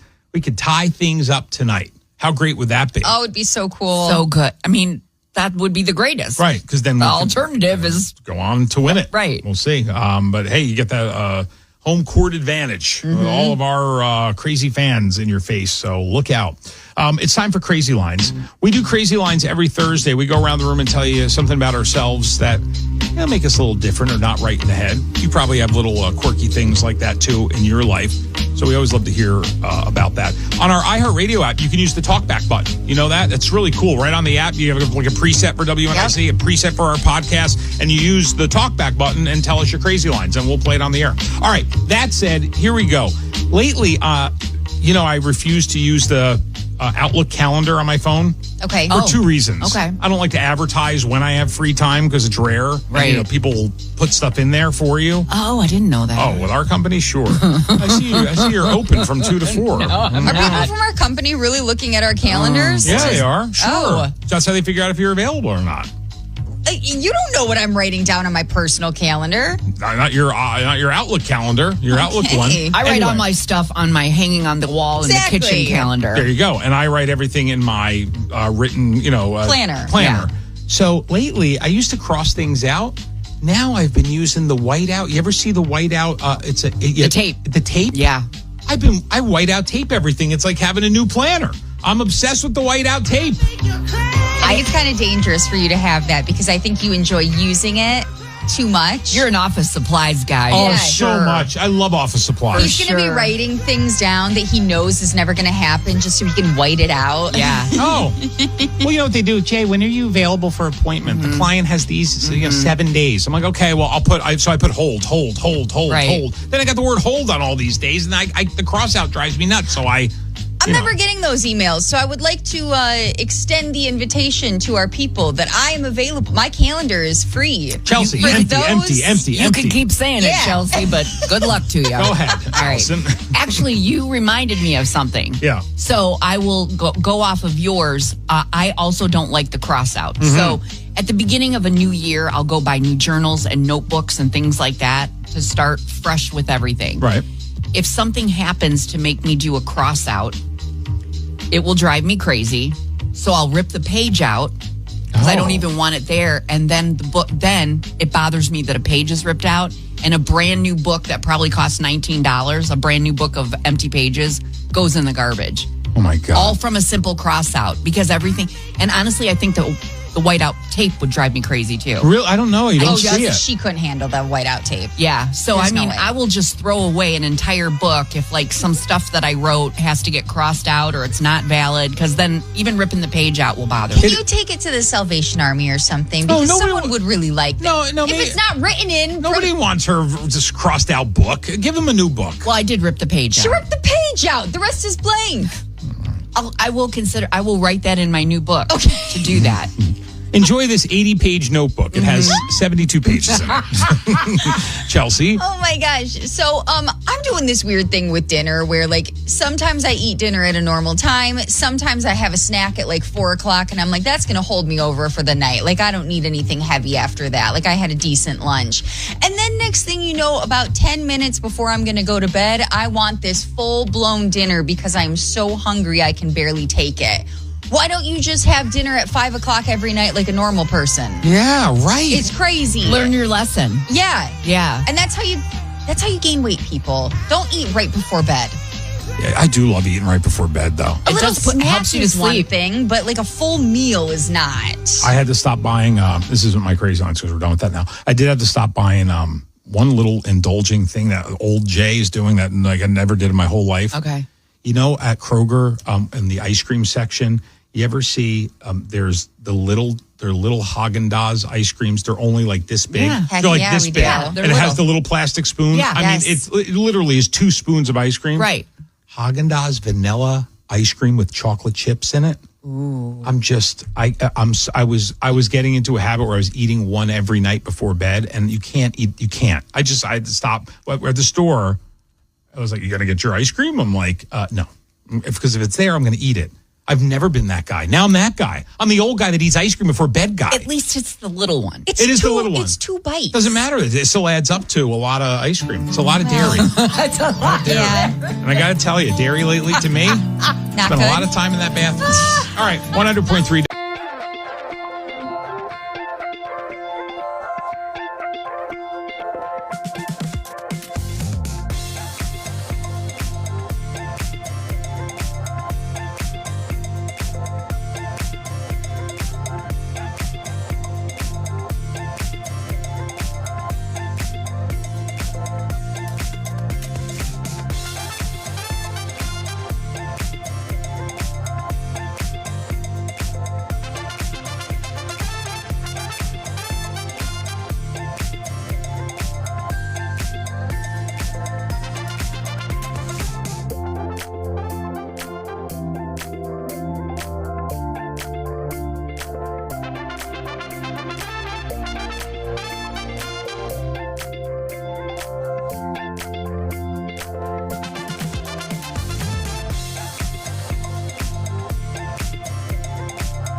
Incredible. It's time for That's Incredible. Incredible stories from around the world and beyond. A woman in New York was pulled over for speeding at 102 miles per hour on Sunday with a 2-year-old in the SUV. She told police she was late for a Thomas the Train Engine event. Oh, That's my incredible. goodness. Okay, well, I see where that would be a problem. Yeah, you don't want to go into a Thomas the Train event late. It's really embarrassing. Yeah, right. Yeah. But 102 might be a bit much. Did you know that you can share your battery life? In a viral TikTok moment, a woman realizes that she can charge her phone by hooking it up to one of her friend's phones. She's shocked, but other people say it's pretty obvious. I didn't know that. I didn't know that. Right, but what comes to mind is I'm draining your battery. Sure. Oh, yeah, you're stealing from me. Well, I don't want to do that. No, then you're going to be in the same position I was in. No, but if like your friend has 100% battery life and you have 20%, you want to get to 50, like that's not a big deal. How about an 18-wheeler hauling millions of dimes overturned on a highway in Texas, scattering dimes everywhere? First time we've ever seen that happen. I just saw a truck flipped over. That's a lot of dimes. That many dimes is, well, that's mind-boggling. I almost came out here with like a bucket so I could fill it up with some dimes. No, you can't do that. Yeah, no, that's stealing. I'm more in. I have more questions about why an 18-wheeler was hauling dimes. Right. Where's it going? Why? Just a bunch of perfect 10s driving down the highway. Jeez. I like the lady that goes, we've never seen anything like this before. Well, who has? No, I don't think there's ever been a semi-truck of dimes to overturn. Never, Ever. A Florida woman survived a close encounter with a bear while walking her dog. She ended up smacking it in the head with a bag of cookies and was able to scare it away. Looking for the bird in the tree, and then I see a black thing come at my leg, and I thought it was an off-leash dog at first. And then I realized it was a giant bear head. She went across for Ringo, and I just pulled him away, and eventually I had him hanging in the air, dangling around on the leash. So I had him up in the air like this, and she would chase him. So I was spinning in a circle. And that's when I spun around so many times I fell and got my leg cut up pretty good. I remember my mom handed me a bag of cookies out of her windows for my kids. When I remembered I had them in my hand, I took the bag and I whacked the bear across the face with it. That's incredible. What a good mom. She protected Ringo. Am I dumb? I didn't realize there were bears in Florida. Yeah, there are. And we're hearing more about them now. There's a lot of bear stories Do we have in Florida. bears? Are there bears here? Yeah. Oh, I'm sure in north. I'm sure in northern Michigan. Northern Michigan. I've seen one. Mm-hmm. Yeah. Went to the cottage. Mm-hmm. Have you really? Yeah. Because they're rare to see. Yeah. Yeah. Did you get chased by a wolf? Because I did. No, I haven't Kind had of. that experience. I remember that story. A 10-year-old named Cooper Wallace won gold for the second year in a row at the European Gull Screeching Championship. Something you should know as you listen to him winning. This is a 10-year-old who can screech like a seagull. Oh. And he's in a seagull costume. Wow. Right. Okay. And won the gold.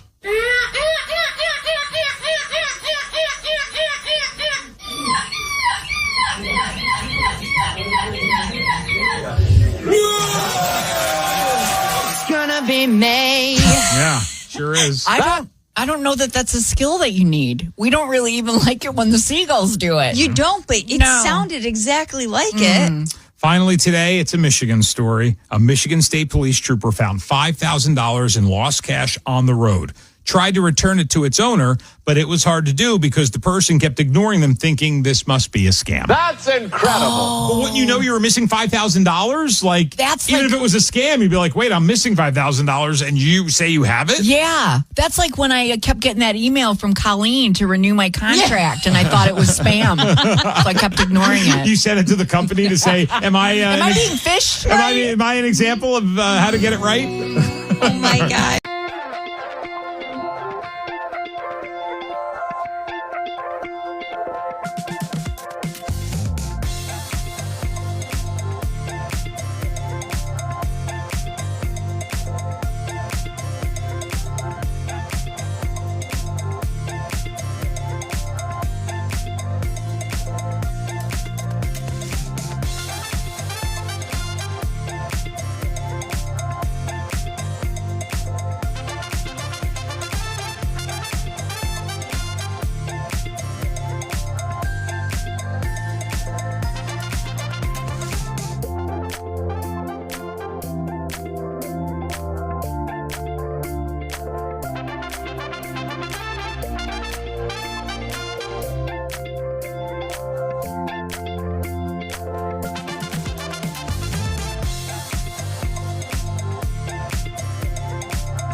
What's up, Detroit? Happy Thursday. Happy May 1st. First day of our new month. New beginnings, new blessings, all the things. I'm your host, Bree Teamer, and you're watching Fox 2 Detroit's Live at 3. Live from the Fox 2 newsroom, this is Fox 2 Detroit. Well, fire destroying a Waterford landmark, the Fork and Pint restaurant, is a total loss. Fox 2's Scott Wolchek just got back from the scene not too long ago, and he's been following the story all day. Scott, what does it look like now? Well, I can tell you, Bree, it certainly looks a whole lot different than it did just a few hours ago. So the big part about this fire, the roof collapsed. So, you know, it was a really nice restaurant, and then this fire broke out around 5:50 in the morning. You could see the video right there. Look at all that water and smoke coming down. So 5:50, the firemen get the call. They go out there.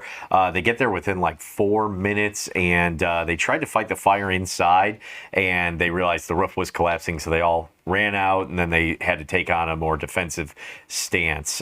So, you know, it's one of those things where it's just an unfortunate circumstance. They're still trying to put out some of those hot spots so investigators can go in and do their investigation and find out exactly why this fire might have happened. So there's still a lot of questions going on.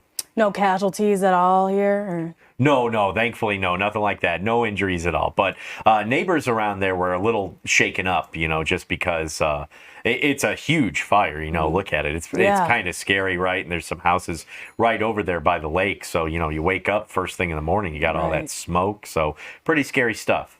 Yeah, and I remember, I think a week or two ago, there was a huge story about a fire that happened somewhere in the area, and there was a alert that was out to warn residents of the air quality and things like that, because this fire was so huge that it was impacting folks miles away. Yeah, and this seems to be a pretty big fire here that's happening here. So I'm wondering if, you know, a similar warning was sent out. You know, if there was, I haven't heard anything like that in this scenario, but it is a thing where I know for a fact people were saying, hey, the smoke is so thick, it was smelly out there. So I would imagine within that vicinity, you don't want to be breathing that stuff in. So I think it is a good idea that they should send an alert out. And you know what? I actually went to school, middle school in Waterford. So did you? Yeah, so I know these Waterford locations, these restaurants, and they're so close-knit and they're so important to the neighborhood. So when a resident favorite like Fork and Pint goes up, I've never heard of it, but when it goes up in flames, I'm sure that's going to affect so many different people. Because these restaurants really play a huge part into community there. They really do. And, you know, you make a really good point there, because we talked with a lady who 2 years ago, she had her high school, or her son's high school graduation there. And then she started name dropping all the restaurants it had been before, like Mitch's and a few other ones. So, you know, it's even before it was Fork and Pint, that building had some significance for the people out there. Well, hopefully they figure out what happened so it doesn't happen again. Scott? Excellent. Thank you very much. Thanks. Well, a strip club on Detroit's west side shut down amid some troubling accusations. It's evil, and it's evil. And I'm just letting it be known to any adult strip club in the city of Detroit or anywhere else. We will shut you down if you do this. And so to the party promoter, who I won't mention his name, who promoted this birthday party, we're watching you too. The doors to Sting Gentlemen's Club are locked and covered with closed signs.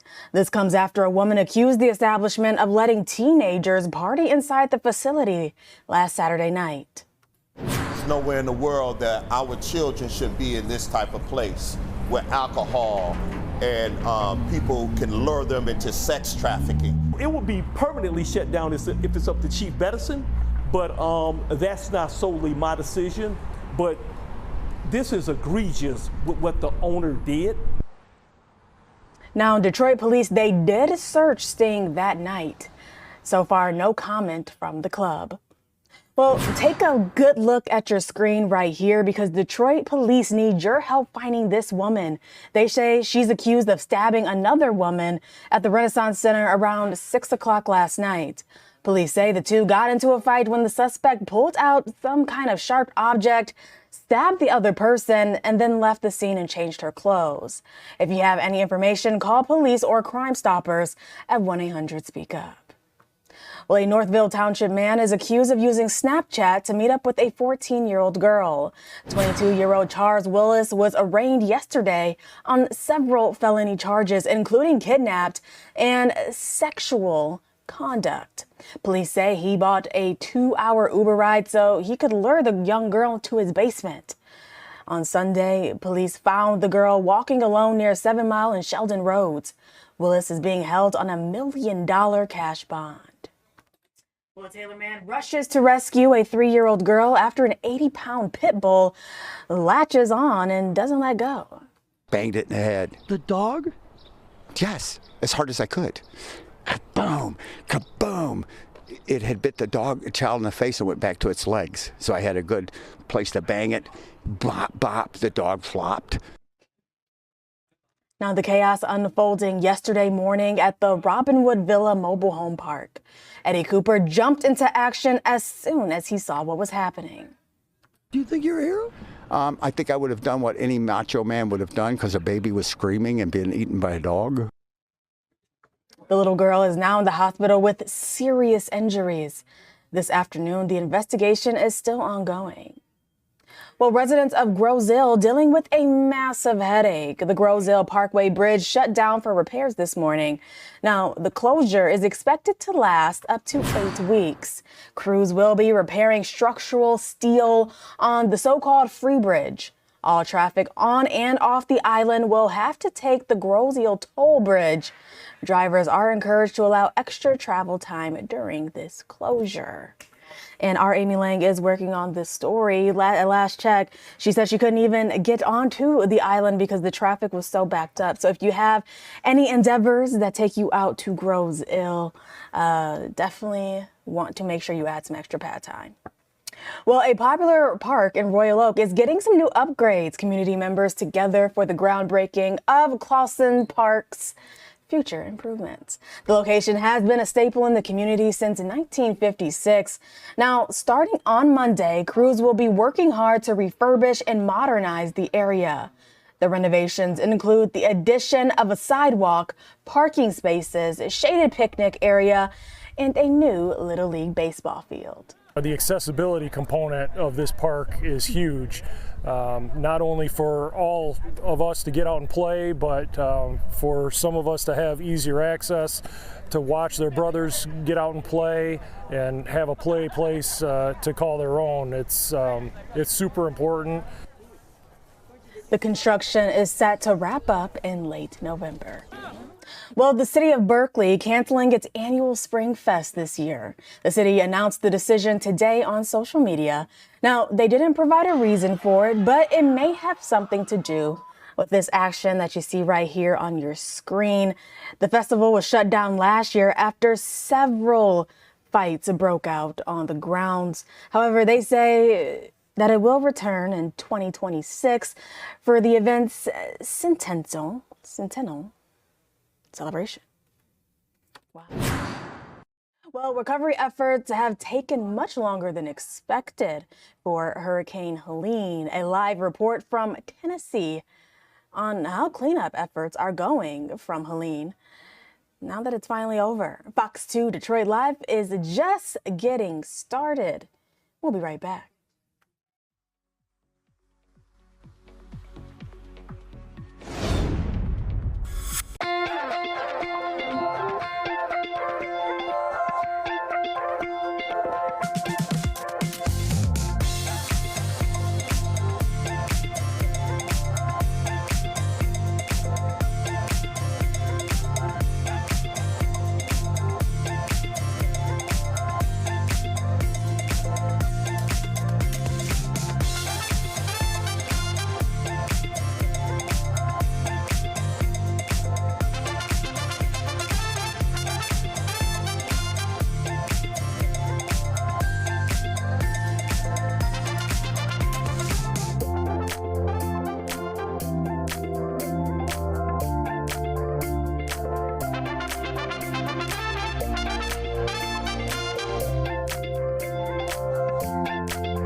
Welcome back to Fox 2 Detroit Live. Time now is 3:11, 59 degrees is the temperature outside, giving you a live look at our bird cam, where we have one bird on the main bird feeder. Then we got one in the back. That's a big one. Yeah, that's a big one. I don't think I've ever seen him before.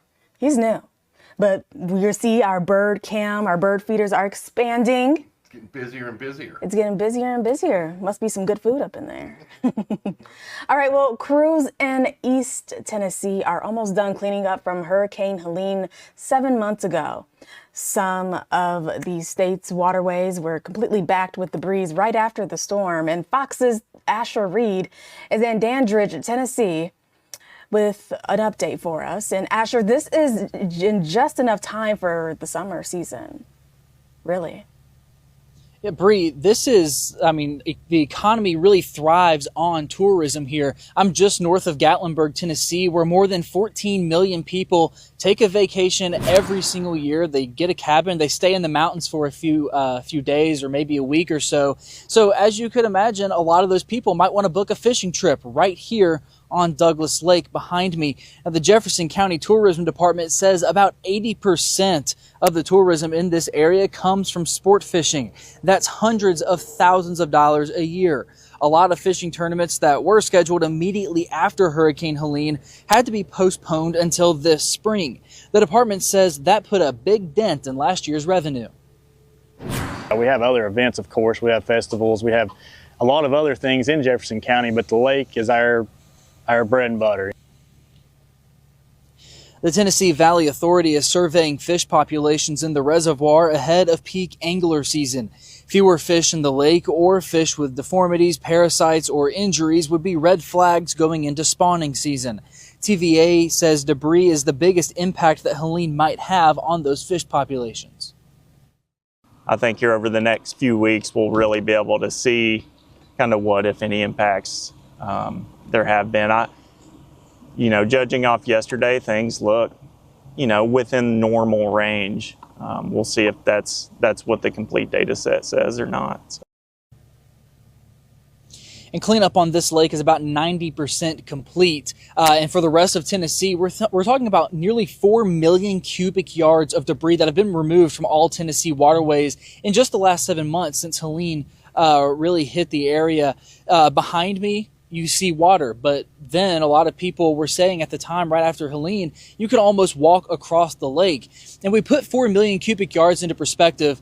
We're talking about 620 New York City Madison Square Gardens that are filled to the brink with this debris. If that doesn't do the trick for you, think about it this way: 2 Roman Colosseums filled with debris from Hurricane Helene. Back to you.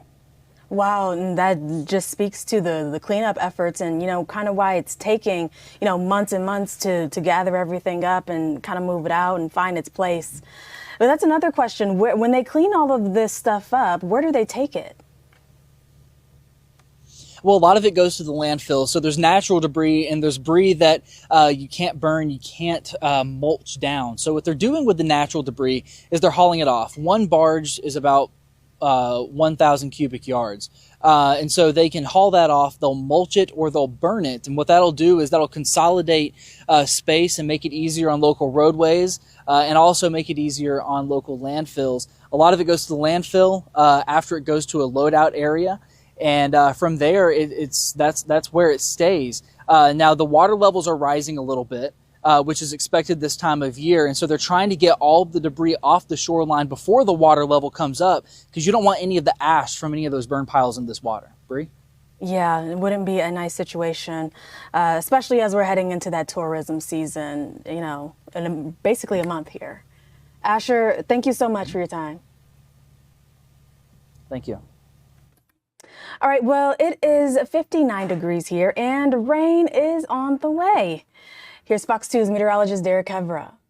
All right, things looking a bit soggy out there for us today with some showers and storms continuing through, well, most of the day. Now, there's going to be some breaks through the late afternoon, early evening. Here's what we're looking at as you take a look at the return to the rain here. Spotty showers. That does continue for many of us here in southeast Michigan. The chance for severe weather is less likely, but it is not 0%. There's still that chance we could see a rogue thunderstorm that might pack some powerful winds. And those winds do pick up as we move through the day today. It's going to be blowing at around 15 to 25 miles an hour, probably closer to 25 miles an hour as we head later into the day. Sky Tracker shows this, still a little bit of rain, moderate to light, but consistent out there. Some spots into Macomb County, seeing some little cells there with the heavier rain. Toledo dealing with some heavier showers and maybe even a rumble of thunder down there. There's your afternoon break, taking you through about 5 o'clock, but then here come the spotty storms returning as we move through the evening between 6, 7, 8, 9 o'clock. That's going to all move through. The cells with the thunderstorms will move through as we head into the nighttime hours, but the chance for some lingering sprinkles will continue even as we move beyond the nighttime hours into early tomorrow. Outside, boy, it is just kind of a soggy looking yucky day, even with a break in some of that rain. The sun is struggling to get out. It's trying, but it is struggling in many spots. Warmer air begins to push in. Now we're seeing this warmer air really make its way in from areas down to the southwest. So some of that warmer air down there makes its way up and through the state.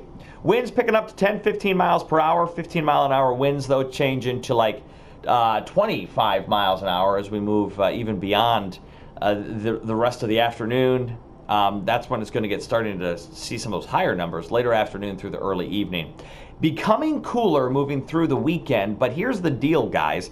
We're going to transition into a much rainier pattern here. So what's happening is this. We're seeing what's called an upper level low, or not an upper level low, I take that back, a cut-off low. So it's a low pressure system that's essentially cut off from the atmosphere. You've got high pressure on the west coast and high pressure on the east coast, and it's creating a blocking pattern that's just allowing this low pressure area that's cut off from the atmosphere to remain stagnant. And as it remains stagnant, it continues to bring around the type of weather that low pressure systems often do. And what you're seeing is a chance for showers almost every day. It's true out there today. Friday morning, going to see some lingering showers, and then that low brings us a chance of rain Sunday and Monday and Tuesday and Wednesday. Now temperatures will try to warm up just a little bit if we can squeeze some of that warmer air up on the western side of the low. But beyond that, it's kind of a cloudier, windier, and wetter pattern that will take us through next week. We'll attempt to push that out of place by Thursday, Friday, Saturday, but as of now, plan on things being a bit damp as we move through the next 7 days.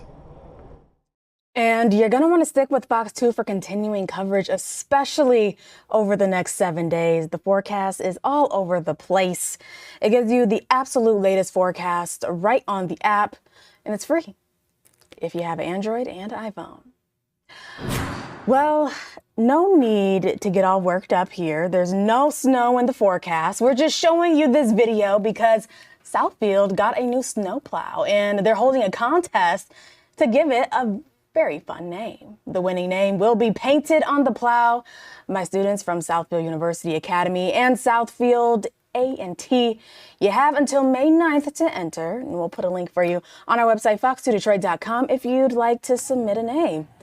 I don't know about naming a plow. I feel like I'd come up with something very basic, like plow. I'm not very good at the names, as you can see. All right, well, the U.S. economy contracting in the first 3 months of the year.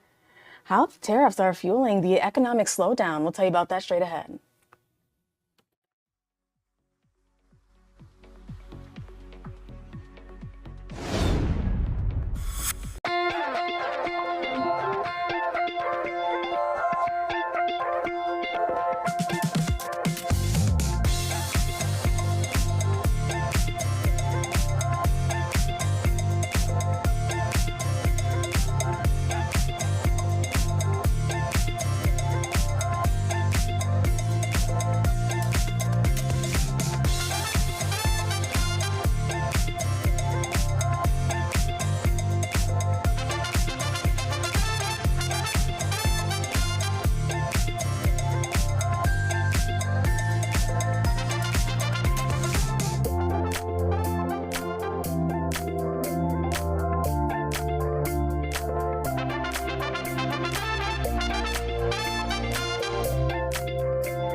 Welcome back. Well, Kamala Harris not holding back her thoughts on the current administration.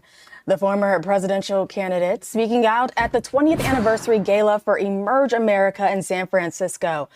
During her speech, Harris slammed the Trump administration's first 100 days in office. She also condemned Trump's policies on education, immigration, and tariffs, calling them harmful to Americans. She warned of the dangers of division and urged progressives to stay united, accusing President Trump of bringing chaos to the U.S. through his tariff policy. Well, we know the Trump administration's tariffs has impacted a lot of things, but one of those things is the housing market. Michigan home prices are already sky high, and now taxes have gone up on many materials, including lumber and certain metals. So what does that mean for potential buyers and potential sellers who are still on the fence? Even with interest rates being relatively high now, you would think that people might be backing off on buying as much real estate, but yet houses are turning around sometimes with multiple bidders within a day. And a big part of the reason is that we just do not have as much construction going on as really as their demand right now. At the start of this year, basically there was a 0% chance that we were going to have a recession within the next year. Now the estimates are as high as 60 or 70% chance. So, and that's driven almost entirely by this uncertainty, by these tariffs. The news isn't much better for those who are currently renting. March saw a year-over-year decline of renting costs by only $20. Well, President Donald Trump's tariffs could soon impact your morning cup of coffee. Fox's Ted Linder has more on how coffee businesses are bracing for higher costs. Resolution fails passage. President Trump's administration continues to push forward with tariffs on most countries after a Senate resolution to ease back on his order failed in a tie-break vote on Wednesday. The vote came hours after the federal government reported the economy shrank for the first time in 3 years. The White House maintains the tariffs will eventually improve the nation's economy. When all is said and done, America will finally have fair and reciprocal trade, and our country will finally stop being ripped off. But around the world, many business owners are concerned about how the tariffs will impact their products, including in the coffee industry. Growers and buyers discussed equitable and sustainable solutions at an expo in Houston. Cost control impacting everyone, right? Impacting the producer, for the consumer, to the consumer, everyone. Coffee experts expect the 10% tariffs on most of the world's top coffee-producing countries will cause even more challenges for an industry already facing higher costs. We've seen coffee pricing the last year going more than 200% up. And tariffs comes on top of that. Some coffee growers say their countries are heading to the negotiating table with America to avoid major impacts from the tariffs. I'm very hopeful that we get this agreement together so that there are zero tariffs going forward in the future. Others say they may not need to rely on the U.S. coffee market if the tariffs persist. Tariff or no tariff, we'll keep sourcing for new markets, and we'll definitely end up where we find it. Ted Linder, Fox 2 News. Well, a group of U.S. reps, including one from Michigan, has introduced legislation to end the production of the penny. Now, the Common Sense Act was introduced by Republican Michigan lawmaker Lisa McClain and others. This would end the minting of the penny and would require cash transactions to be rounded up or down to the nearest 5 cents. Earlier this year, President Trump directed the Treasury to stop minting new pennies, saying the currency was not worth the rising cost of production. The bill would take effect 1 year after it's signed. We'll see how that goes. Well, Big 3 basketball is coming to Detroit. That's the league created by Ice Cube, and he's joining us live right here on Fox 2 Detroit Live after this 2.5-minute break, so stay close.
Welcome back to Fox 2 Detroit's Live, giving you a live look outside at Southfield, where it is 59 degrees at 3:31 this afternoon. We got a lot of rain coming our way as well, so be prepared for that.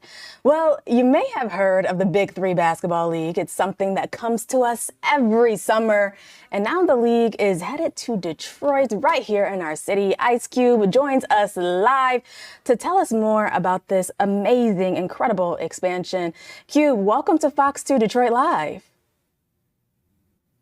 Yeah, I mean, the Big Three, we've been doing it for this our 8th season.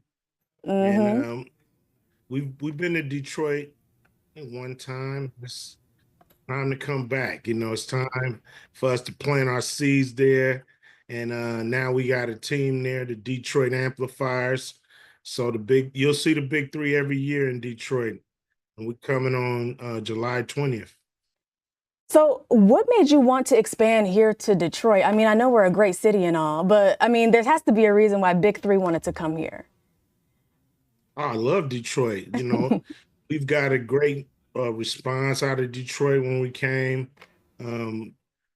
Big sports town, big entertainment town. Big Three is the intersection of sports and entertainment. So Detroit is the perfect city for us. It's a no-brainer, full of culture. We feel like our audience is there, and we feel like they can root for the Amplifiers, who's coached by the great George Gervin. You got 3-time Big Three MVP Joe Johnson, Jeremy Pargo, who's a Big Three champion, and Darnell D-Block Jackson. So got a nice squad you're starting off with.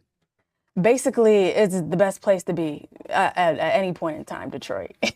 I mean, you already got Jordan Crawford. He plays on the Enemies right now. He's from Detroit. He's been doing his thing a little bit. Wait, say that again. You cutting in and out. Jordan Crawford. Jordan Crawford, Yeah. He's from Detroit. He plays on the Enemies right now. But obviously, you must have got a good vibe from him. Like, we got to start something here in Detroit. I mean, no doubt. I mean, I've been coming to Detroit since I was, knee high to a horsefly. Like, it's been since the 80s, I've been coming back and forth to Detroit. So can't too many people tell me about how cool Detroit is. I already know. And it's been a great city, for my career, as far as Ice Cube. It's going to be a great Big Three city, without a doubt. And what's great is when we come on July 20th, you still get a chance to see the whole league. So you're still going to see all the players in the Big Three on that day. What about halftime performers? Anything crazy there? You going to hit the stage? You never know. I might hit the stage. We may bring a couple of my friends.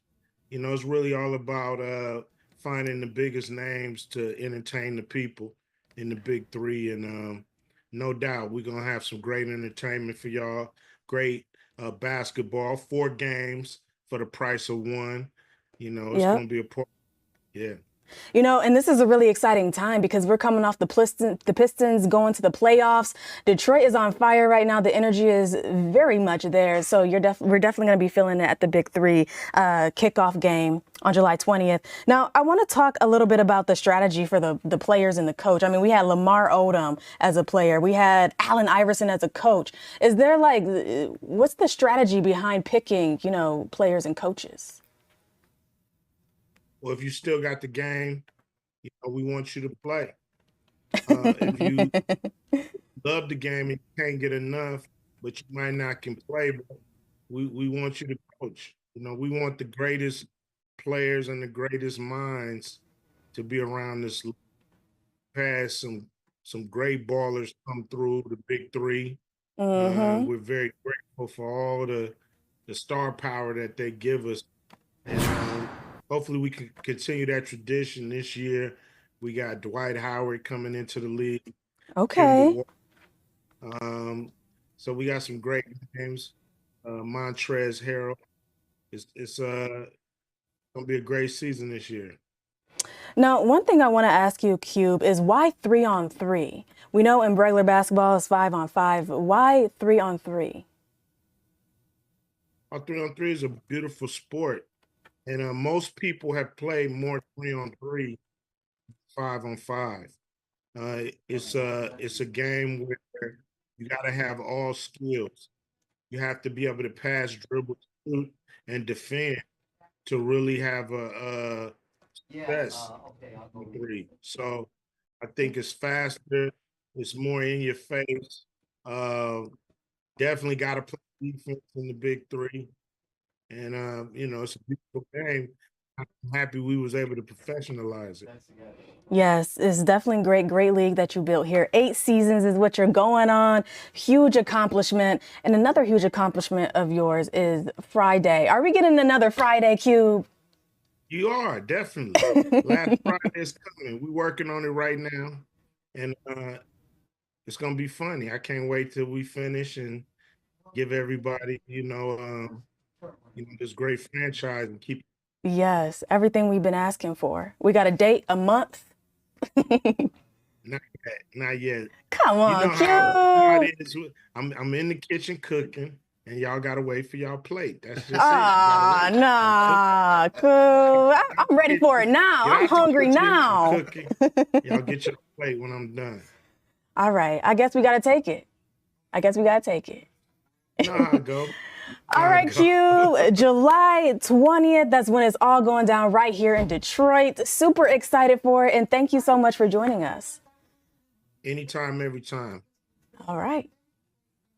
Well, we know it's another big game heading our way tonight at LCA. In fact, this is the biggest game in the 8-year history of Little Caesars Arena. Now, the Pistons taking on the Knicks in a must-win Game 5 of the series. Fox 2's Ryan Armani has a preview.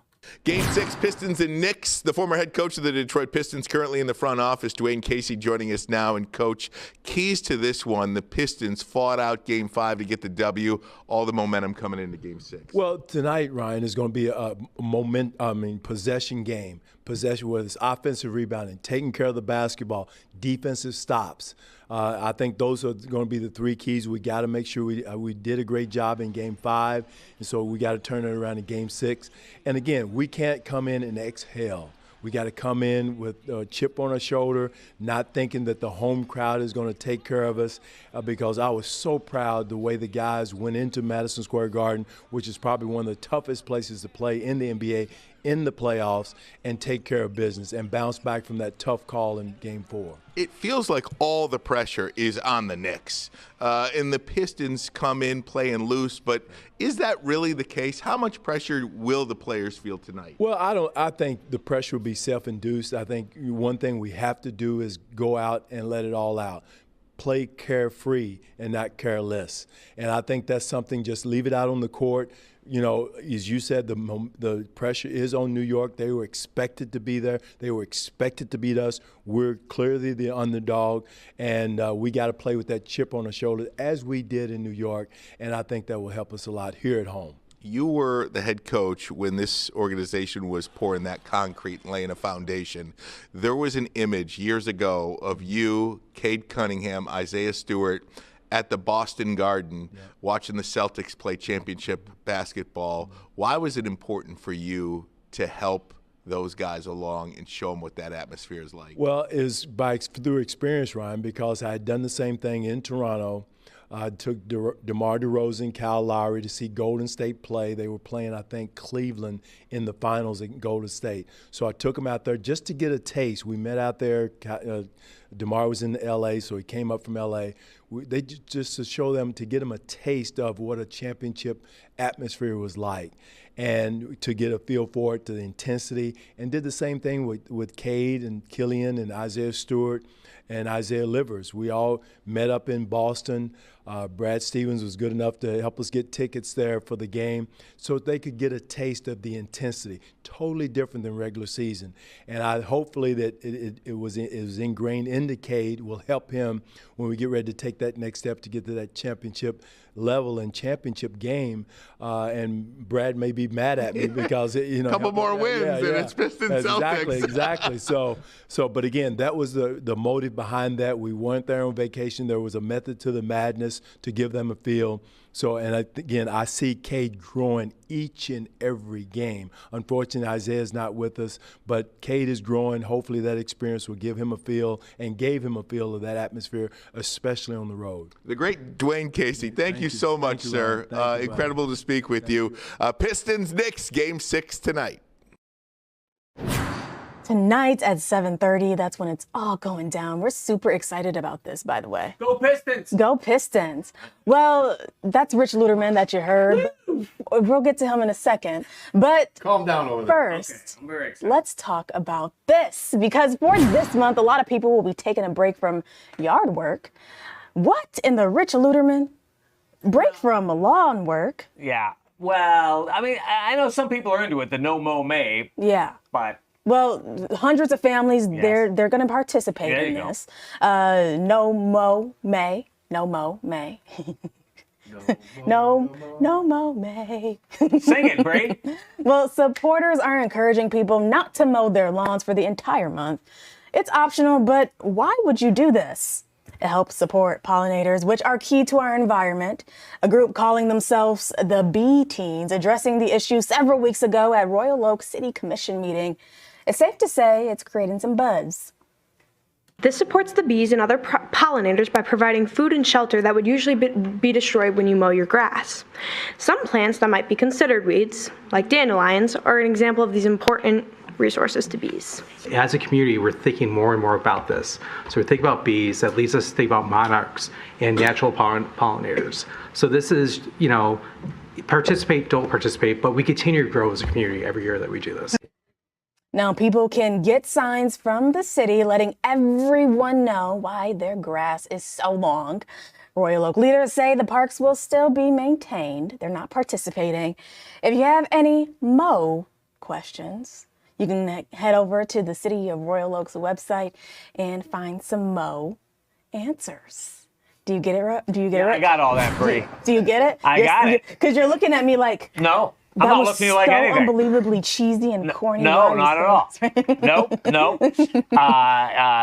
You gotta make a contribution to the fight that you feel strong about. That's it. That's what life is. And it's fair to say that you don't support. Well, it's not that I don't support it, but I mean, I like a manicured look. If I don't cut for a month, it's gonna look.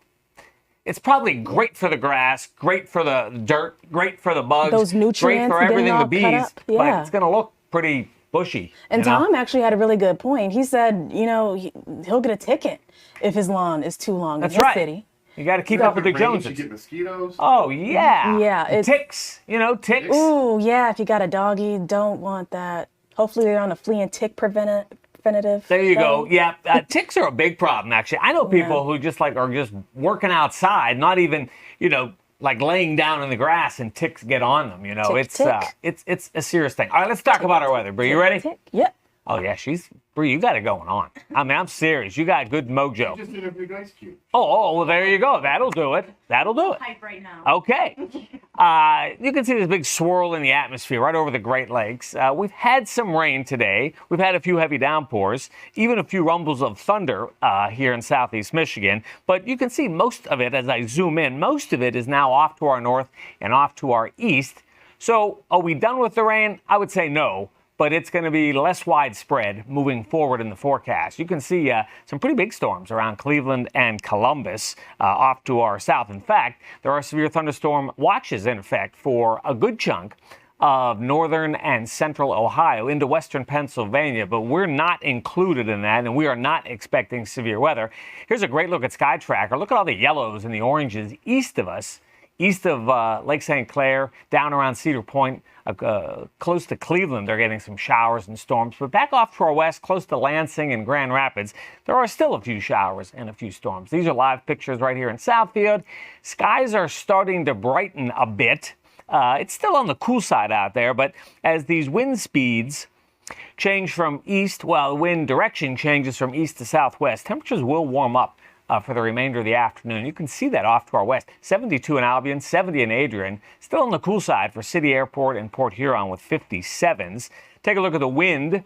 A lot of us are east and southeasterly, but out there around Jackson and Albion, Lansing, it's turning a bit more southerly. 70 in Hillsdale, 66 in Toledo. Look at the cool numbers up north. Mackinac Island, 37 degrees. That's awfully cold. Traverse City is at 47 right now. Some warmth is off to our east. Pittsburgh is at 81. There's Baltimore, 80 degrees. Then again, 45 in Marquette. It's chilly in the northern Great Lakes. Watch what happens to our latest low pressure area. There it is, near Alpena later this evening, and it shoots off into eastern Canada. Now, on the backside, we're going to have this frontal boundary near us, and that's why there could be some stray showers tomorrow. Most of the action will be south of us, but we'll see a couple of showers into your Friday. Here it is for the rest of tonight. Spotty showers, 54 is the overnight low. A stray shower tomorrow, 68 degrees. Not a lot of bright sunshine. We'll call it mostly cloudy for your Friday. And then you'll see for the weekend, Bree, 61 and 60 for Saturday and Sunday. You know, that's a bit cooler than what we've been used to the last couple of weeks. It's going to feel cooler. Monday, some more showers. But the good news with this forecast, Tom, Bree, the grass, the flowers, the shrubs, the trees, they're going to be very happy. How about that? Yeah, they're definitely Make a tree happy, Luderman says. And I'm going to be really happy, You're going to too, be very because happy. This forecast was looking a lot different about 2 hours ago. Let me tell you something. Whatever Kevra and Alan Longstreet have to say, no, I'm not going to say anything derogatory. Those are good guys. These guys know the weather. But this is a changeable pattern, actually. Yeah. So the forecast is going to change over the next couple days, and we'll be watching it here at the Fox 2 Weather Authority. Yes, we will. How about that? Right on. All right. Right on. The Weather Boys. Yeah. And Weather Daddy. And Lori, and of course, and Stephanie, and Weather Daddy. Yes. So, Lori's Weather Auntie?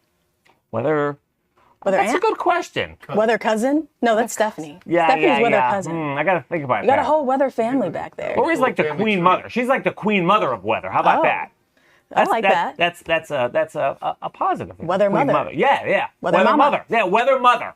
Mama. Weather mama. I like Mother it. Nature? Mother Nature. No. I love that. No, we can't do that one. Oh. We can't do that That's one. taken. That's That's already true. taken. But she can have weather mama. Okay. Thank you, Brie. All right. We'll see you Okay. next hour. Okay, for sure. Well, in this world, everyone views it differently, especially kids. A local author writes a book about the colors of the world and how we should be helping the younger generation to embrace it. It's coming up.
Well, welcome back to Fox 2 Detroit Live. I'm your host, Bree Teamer. Different views and different opinions, what makes us human. But what makes children children is their imagination, and we should be encouraging them to explore it. One local author wrote a book about this. Her name is Alicia Kickman, and she joins us live in studio to talk all about it. Alicia Hickman is here.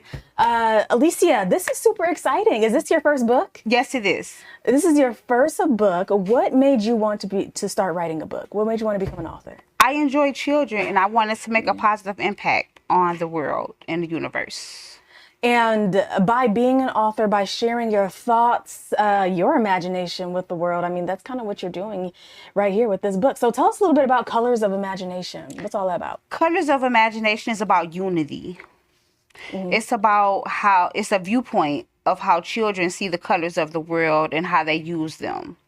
Like one of the pages in my book is the colors of the sea. I love being by the water. So seeing blue water, I feel like a child would use their imagination as to how they would use the water or how they would use the color blue. And for me, I feel like there's not enough talk about culture with the children early on in life. So I wanted to show the children that, you know, just because someone talked different or someone looked different, we're all as one. Yeah, and I think that this can go multiple different ways too. Colors, we know red, orange, yellow, green. Yes, those are colors. Exactly. But there's that other cultural part as well that can be Exactly. interpreted as colors. And I think that that's so important for so many young people to wrap their heads around and get a little bit familiar with. Yes, learning. If they're in early development of learning, they could learn their colors from the book as well. So tell us a little bit about your experience working with kids. I mean, do you feel like this is a big piece that's missing with the kids that you interact with? I do. My son is 16, so I only have one, but I want a big family. So I feel like being in my community, being from Pontiac, I feel like it would be beneficial in my community, like different libraries and getting a book into different schools and even the different community events. Yeah. So where can we find this book? When is it going to be available? All the things. It's available now. It's on Amazon. Okay. You have to go and either type in my name, Alicia Hickman, or type in Colors of Imagination. And it's also on Barnes Books and Noble. I love this. I love how easy it is to get a book. You know, you have to jump through a bunch of different hoops to go get the book. Just go on Amazon. It's right there. Is it on Amazon Prime? It's Amazon. I don't know about Amazon Prime. So Amazon Prime, you're going to get it in 2 days. We love that. Yes. Alicia, what is next for you? This is your first book. Do we got a second book on the way? Honestly, I have 3 more books written. Oh, okay. I was at work one day in 2023. This book was fresh in the making.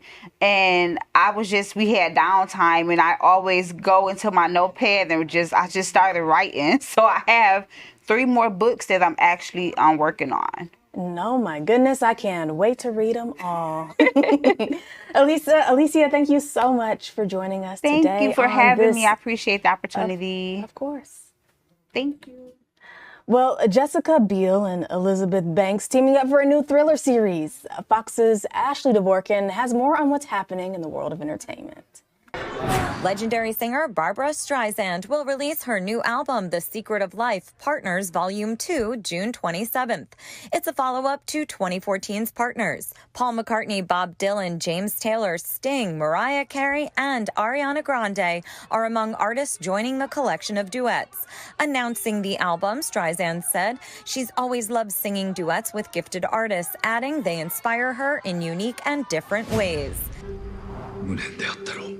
18-time Emmy Award-winning series Shogun will be back in production in January in Vancouver.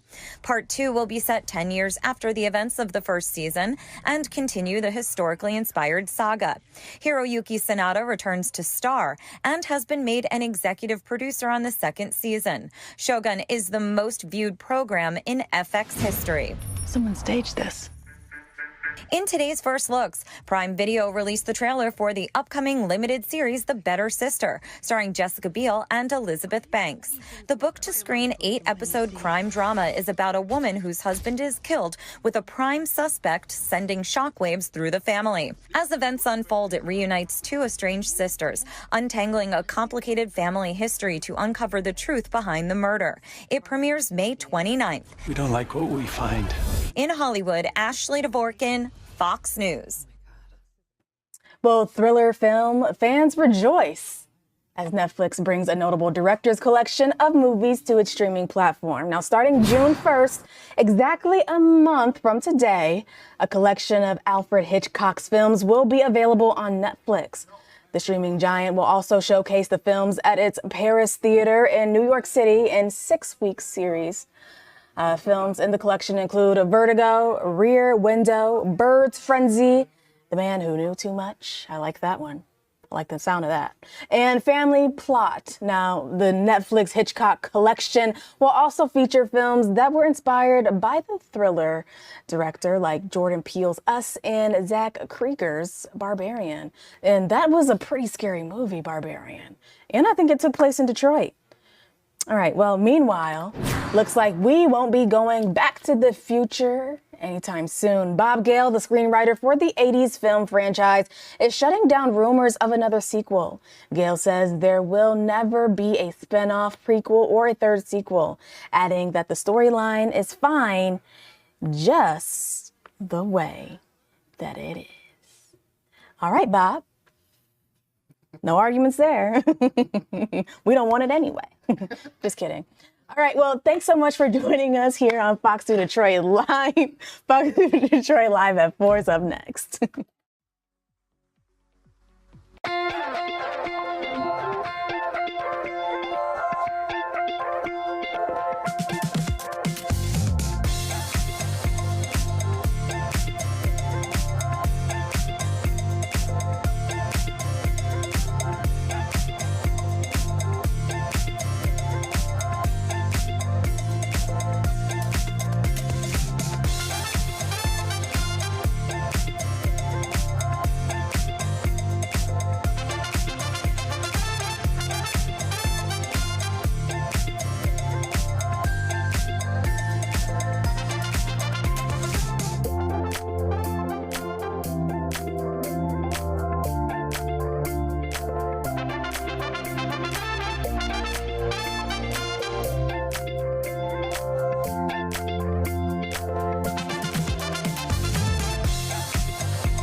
Thanks for joining us. It's Thursday, May 1st. I'm your host, Rob Walchuk, and you're watching Fox 2 Detroit live at 4.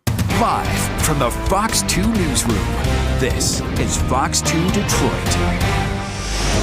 A popular restaurant in Waterford Township destroyed by fire. Flames breaking out at the Fork and Pint on Cass Elizabeth Lake Road early this morning. Firefighters had to battle the blaze from outside because it was too dangerous to go in. The building has been deemed a total loss. I used to come here with my mom, who is no longer here. It's been Mitch's, O'Toole's. So I've eaten here. And they've had great, wonderful food. And it's sad to see this staple of Waterford. It's gone. At one time, the building was home to the Cass Lake Roadhouse, and before that, it was Mitch's. No workers were hurt, but a firefighter suffered a minor hand injury. There's no confirmed cause on how the fire started, but fire officials say an investigation is underway. Disturbing accusations out of Northville Township, a man accused of using Snapchat to meet up with a 14-year-old girl.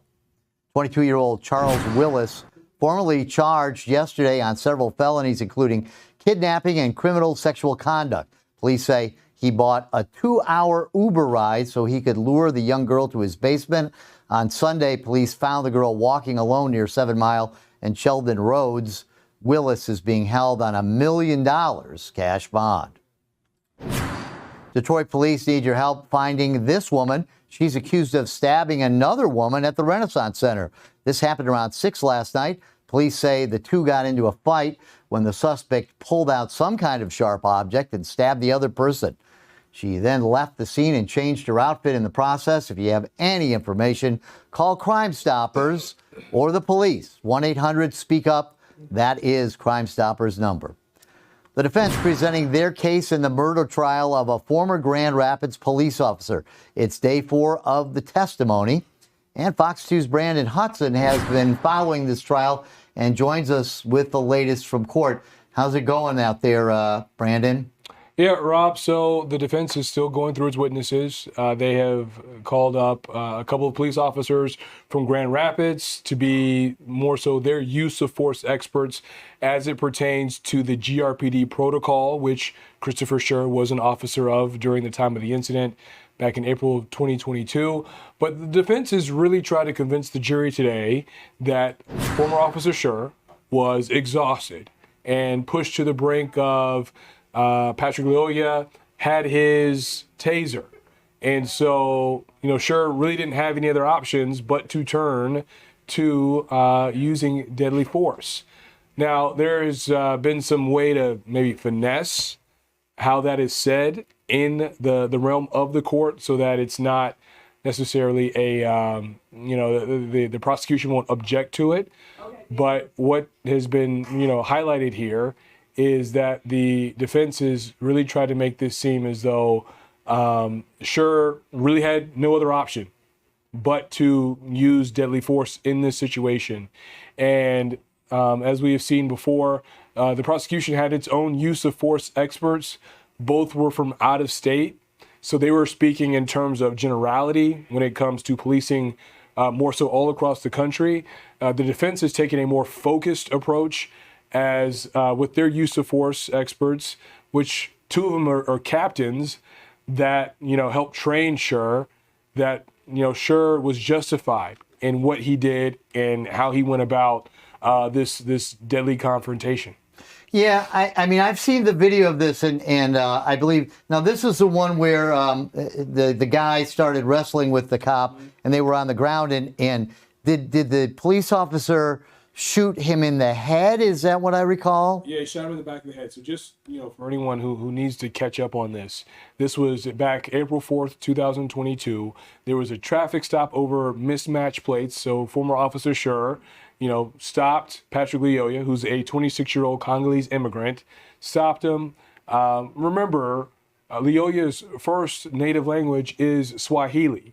He does speak English, but he speaks Swahili much better. Mm-hmm. So there were 31 commands, I believe, according to one expert, that Scher gave Lyoya to stop, put your hands behind your head, get on the ground. He's a variation of many different commands that it is shown on camera that Lyoya, more or less resisted. So it led to this struggle in this neighborhood, and Scher tried to deploy a taser. That didn't work.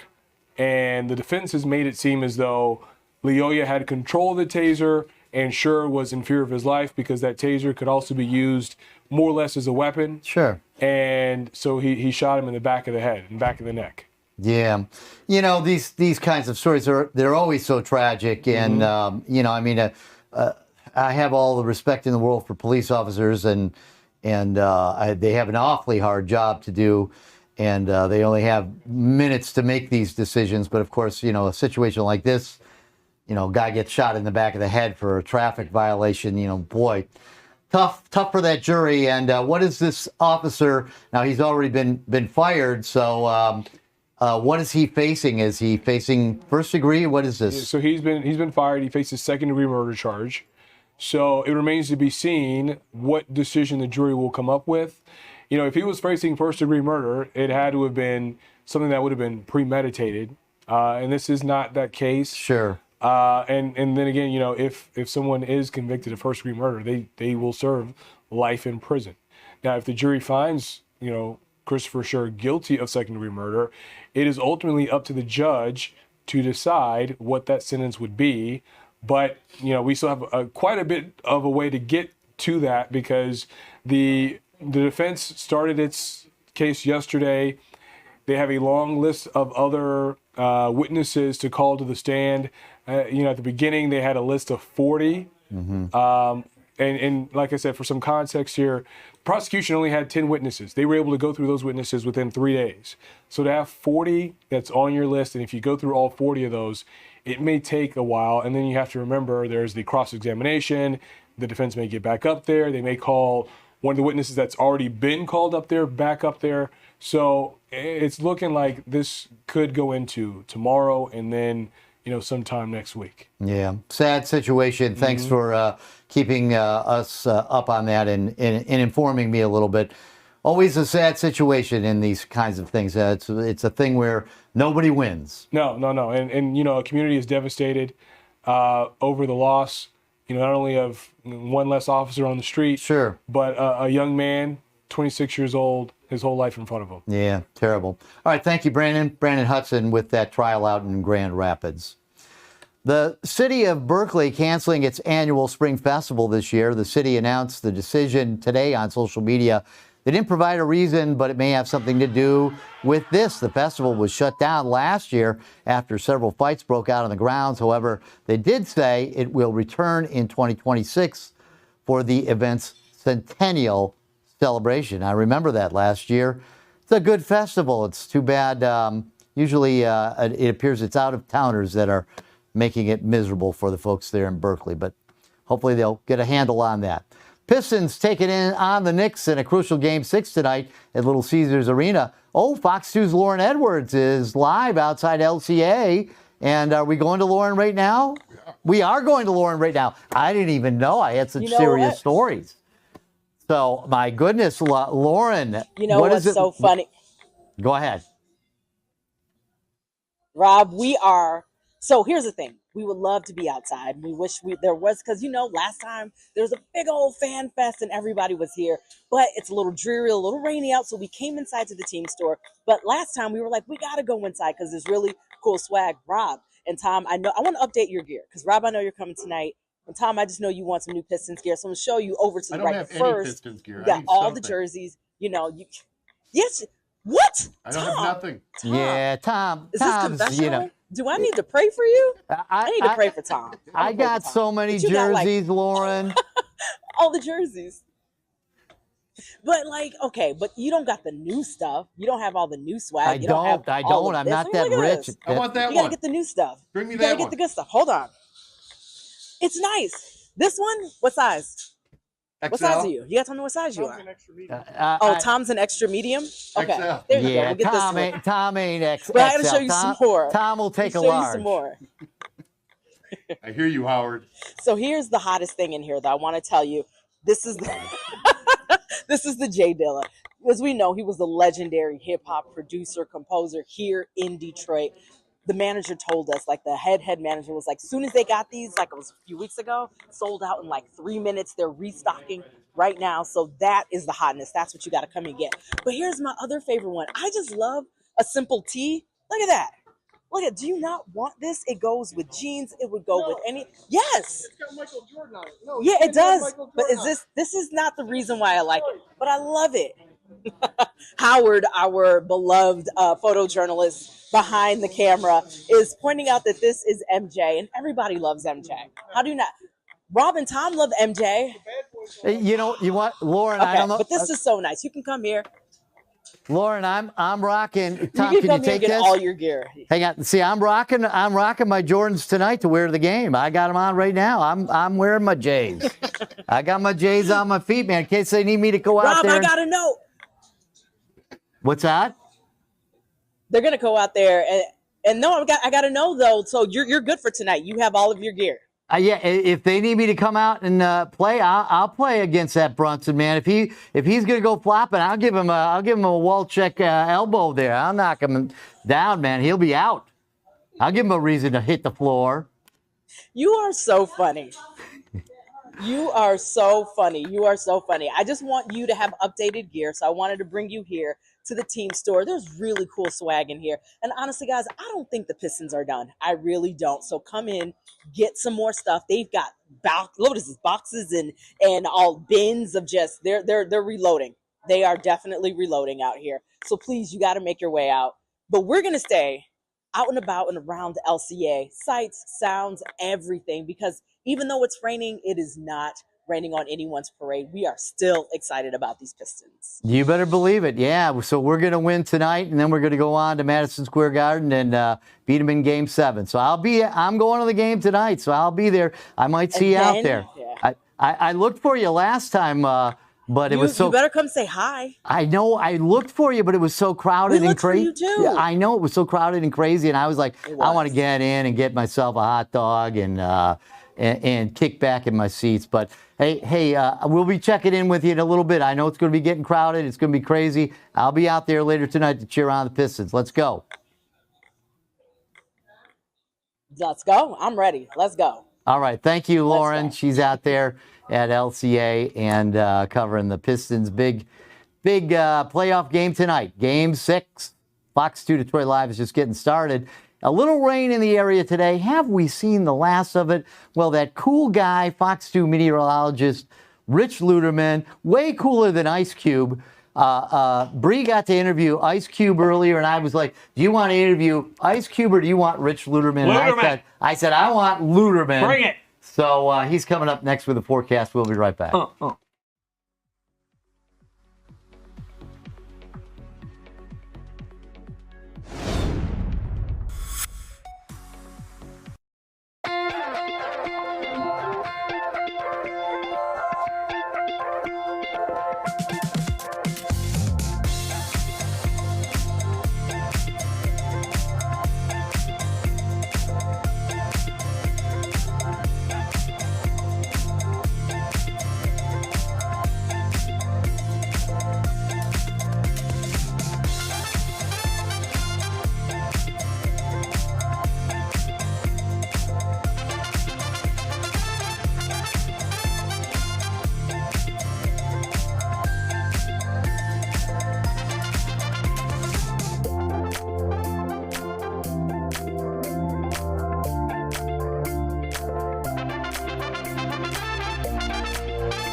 All right, and welcome back. I think we're going straight into weather. We going straight into the weather, Tom? Straight into Rich. Straight into Rich.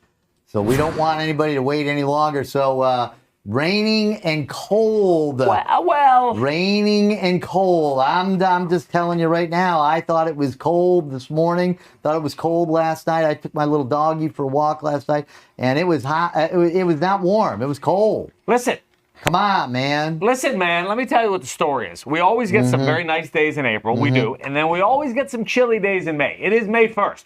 So the fact is, we are... Let's get out some May weather. Yeah, wait, Rich. you Come can't... on. Watch this. I'm going to talk like this. So all you're going to see Tom's is... trying to adjust your thing here, man. Come on, let me, come on, man. Tom's trying to be a pro and make you look good, okay? I'm centered up now. All right, there you go. So it's May 1st, which means... We made it. Like, it's spring. It's happened. Okay, let me ask you this. Feel it. Let me ask you this. Are we done with the frost warnings? Because the other night, so I have this magnolia tree. Last year, the magnolias started coming out, the flowers looking beautiful. Those white purpley. Well, no, this is a yellow magnolia. Oh, this mine is like, white and purpley. No, this is a yellow magnolia. The flowers started coming out, and there was a frost warning, and I didn't cover it. And all the flowers died, and it was a disaster. So the other night, I come home, and it's 11:30 at night, and I check my Fox 2 weather app because that's the best app around, and it said frost warning. So I went out and threw some sheets over it. That's smart. I mean, well, a couple of mornings ago, I think at Metro Airport we got to 39 or 40, but the outlying areas were in the middle 30s. Yeah, so you can't take your chance. Yeah, you can't take your chance. Moving forward, we do not have any cold nights ahead. Okay. We're done. We're done with the frost. If you say so. Okay. Okay. Let me show you what we got. Low pressure is spinning over the Great Lakes, Rob. You see it there, that big swirl of green? Yeah, look at that. That's why we had the rain today. Now, it wasn't a complete washout, but it has been rainy. We're going to zoom in, and you can see most of the rain is now east and south of the area. Down around Cleveland, they're getting showers and storms for Columbus as well. But we have a chance for some additional spotty showers tonight and again tomorrow. Severe weather chances are mainly in Ohio and western Pennsylvania, so we do not have severe weather in the forecast. Notice around Lansing, you see that little blip there? There's a little, a convective shower. That's a weather. I'm not familiar with that weather term. Is that called a blip? A blip, a convective shower, meaning if you're in Lansing right now, it's coming down pretty good. Convective shower, I'm very familiar with, not a blip. A blip. Yes. Well, there's a big blip on the Canadian Look at that side. convective shower. Well, I got to throw some technical stuff at you, Rob, just so you'll know that I'm not a complete moron. No, you know. Rich, you're the man. I got all the respect in the world for you. But notice all the yellows off to our east. That's over Lake Erie, streaming towards Buffalo and Toronto and Niagara Falls. This is live what it looks like right here in Southfield, and it's not bad out right now. Temperatures are getting up close to 60 for a lot of us. In fact, Metro Airport has jumped up to 65. That's what I'm talking about. Yeah, we're getting there. 70 in Jackson right now. Still a bit cooler up around Port Huron and Mount Clemens, near 60 degrees on the east side. There's the breeze changing from the southeast to the south, so it is going to be a mild evening moving forward. 72 in Hillsdale. Look at Traverse City, 47 degrees. Look at Mackinac Island right now. Are you there, Rob? Are you in Mackinac Island right now?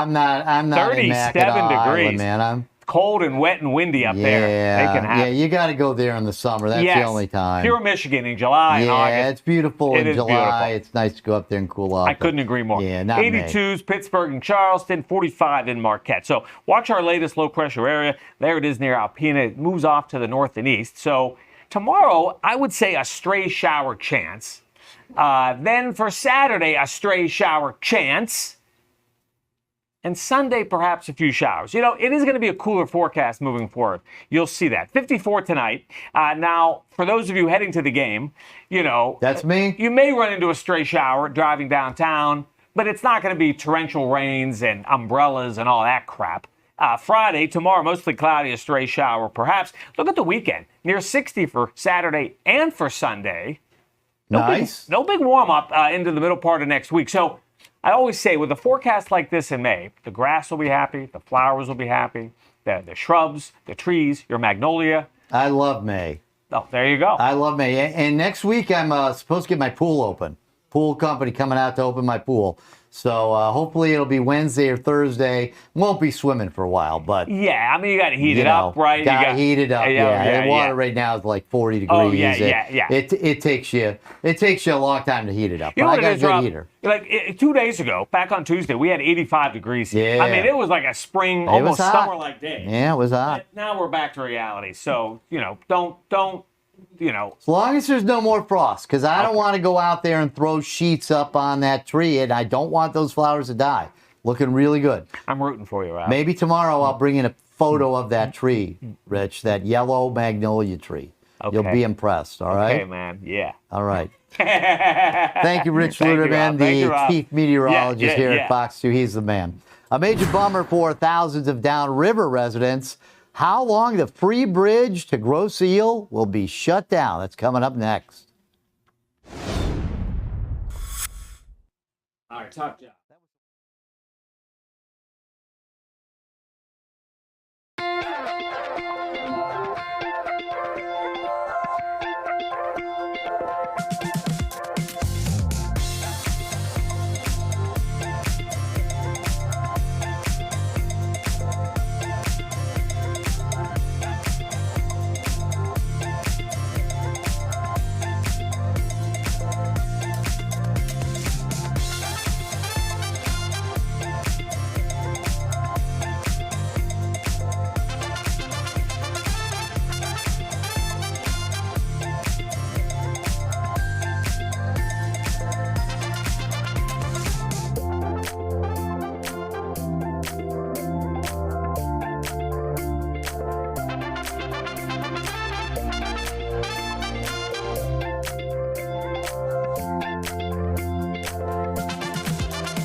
And we're taking a live look. That's the bird cam, but I don't see any birds out there. Yeah, birdie just flew away. It's kind of wet out there. They're probably waiting until dinner time.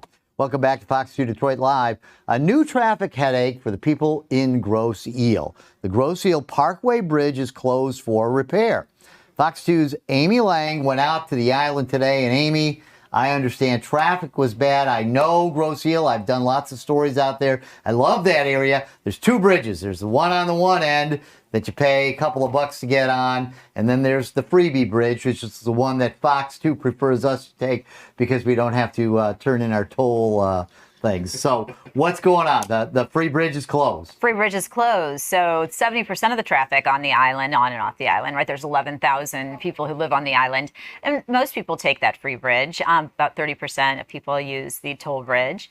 And right now, all of the traffic is on the toll bridge. So complicating this a little bit is the fact that this is an island, right? So they have to get gas, groceries, very heavy vehicles have to cross to get onto the island to have supplies for the people who live there. So when one of those really heavy trucks has to go across the bridge, this is the toll bridge that everyone is having to use, they have to really close it to other traffic to just allow that one vehicle to cross. And that's simply because that's an old bridge as well. So Wayne County, has the free bridge, and they're, closing it down for about 8 weeks, we understand, to make some repairs. And in the meantime, there's just that one way on and off the island, unless you're going to take a boat or fly or apparently swim. Okay, now I'm looking at this video now. Is that the free bridge or is that the toll bridge there? Can you see which it? one are we looking at right now? We're looking at some drone footage. Drone footage, I think. I don't know. I haven't been on the bridges for a while. Yeah, well, the traffic doesn't look that bad. How bad was the traffic? Well, I've had to wait to get onto the island on the bridge. I think that's the other bridge. But traffic is really backed up. I mean, people were waiting an hour to get on to the toll bridge to cross. Yes. I mean, now this is day one, right? This is May 1st. We're closing the free bridge. And so all the traffic's diverted to the toll bridge. It's an hour. Definitely. But if you live there and you have to go, whatever, run up to the store and get some cold medicine or some allergy medicine, or I got to run up to the hardware store.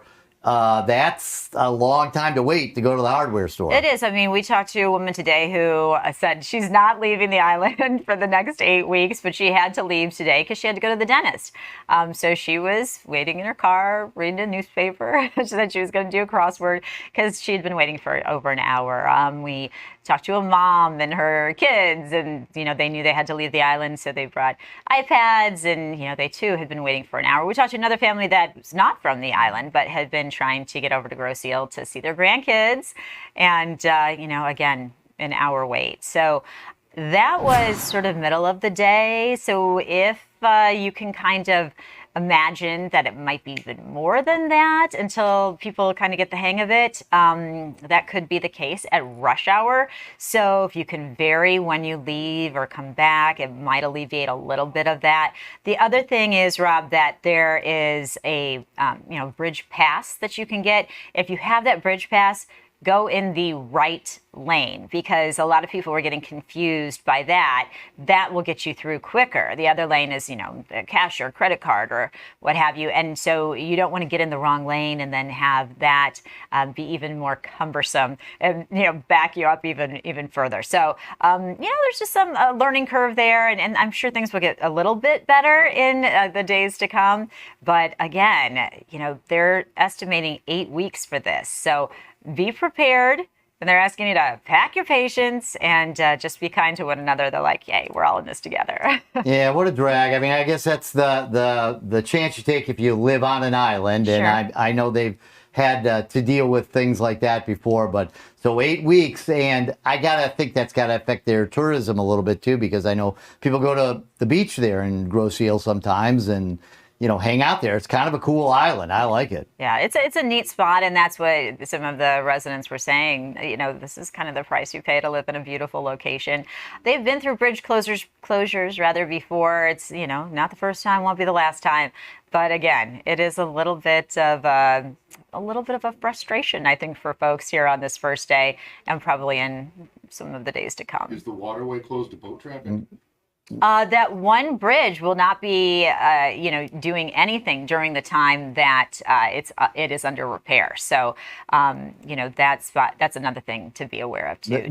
So the boats can't go there? Or? Well, the bridge can't. I mean, it's going to be being repaired, so it's not going to be accessible. Oh boy. Yeah. So kind of a disaster. All right. Well, thank you for that, Amy. We'll avoid Grosse Ile, and we'll pray for the poor folks that live there. That of course, it's a beautiful place. You got no reason to leave there, especially in the summer. That's right. So it's a nice place, but hang out and enjoy it. Yeah, I love Grosse Ile. I think it's a nice place. But very nice. Thank you, Amy, for that. All right, sure thing. All right, the crowds are starting to gather outside Little Caesars Arena for the Pistons playoff game. We'll check back with Fox 2's Lauren Edwards a little bit later this hour. That and much more ahead on Fox 2 Detroit Live.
this thing. No birds yet. And we're giving you a live look at the Fox 2 bird cam. We had a bird there, and then he's gone. I see. Oh, there's a big, gigantic crane out there. What is he? Look at that guy. Crane. Yeah, there's a big crane out there. Look at him. He wants to be on TV. Look at that crane. That is a pretty crane, and that's out at the lake there behind Fox 2. So hopefully we'll have some birds going there a little bit. Hey, President Trump, he's doing a little shuffling with his top officials this afternoon. And Fox 2's Roop Raj is here with more on the moves. And Roop, so National Security Advisor, what's going on with that? So they're changing things around. What a shocker. Trump's changing things around. Well, and the shocker is also the fact that it comes down after Michael Waltz, who is the National Security Advisor up until today, is now being reassigned his role because of what happened with that Signal app. You'll remember that was what he had apparently put together, some kind of a chat on this very secure line of called Signal.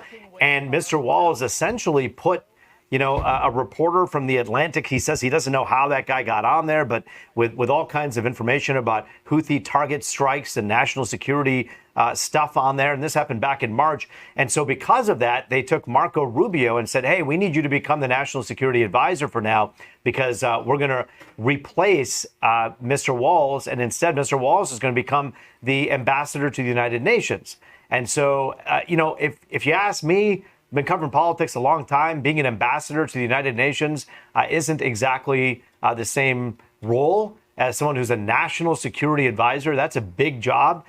Being an ambassador, it's a good and important job, but it's certainly not as consequential as being a national security advisor. Yeah, so but this is definitely a tamper down on the job. If this guy is knuckleheaded enough to be in that position and invite a reporter onto that, and then be using, I mean, that seemed like a debacle. So, I mean, I'm not feeling sorry for this guy. No, not at all. Because that's a pretty big error. I mean, it's a terrible error. But here's the issue that we're having right now is that, this is a president who doesn't want to eat crow, doesn't want to admit that perhaps something that someone he had appointed to something is wrong. And so the shuffle kind of indemnifies him, or kind of keeps him a little bit protected. Mr. Waltz also protects Mr. Trump, the president, saying, hey, we just did a little shuffle here. And if you really think about it, you take Marco Rubio, he's probably one of the cabinet members that even some Democrats who are more on the moderate side will say, yeah, he's qualified. If you talk about these cabinet members, you say, who's the most qualified cabinet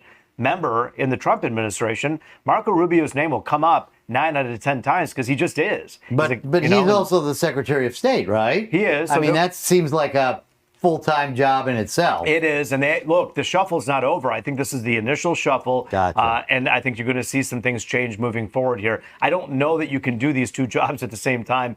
Again, that's never been done before, where the National Security Advisor is also the Secretary of State. So clearly there's going to have to be some shuffling here. But there's far more people who can actually fill the shoes of Marco Rubio that can fill the shoes of National Security Advisor at a time when they need someone who's known, who's a commodity, and who's competent. They need all of those things right now in that National Security Advisor position. So they took the top cabinet member and said, boom, plug him in. It'll shut the media up, say, yeah, he's a good guy, and they'll move forward. Okay.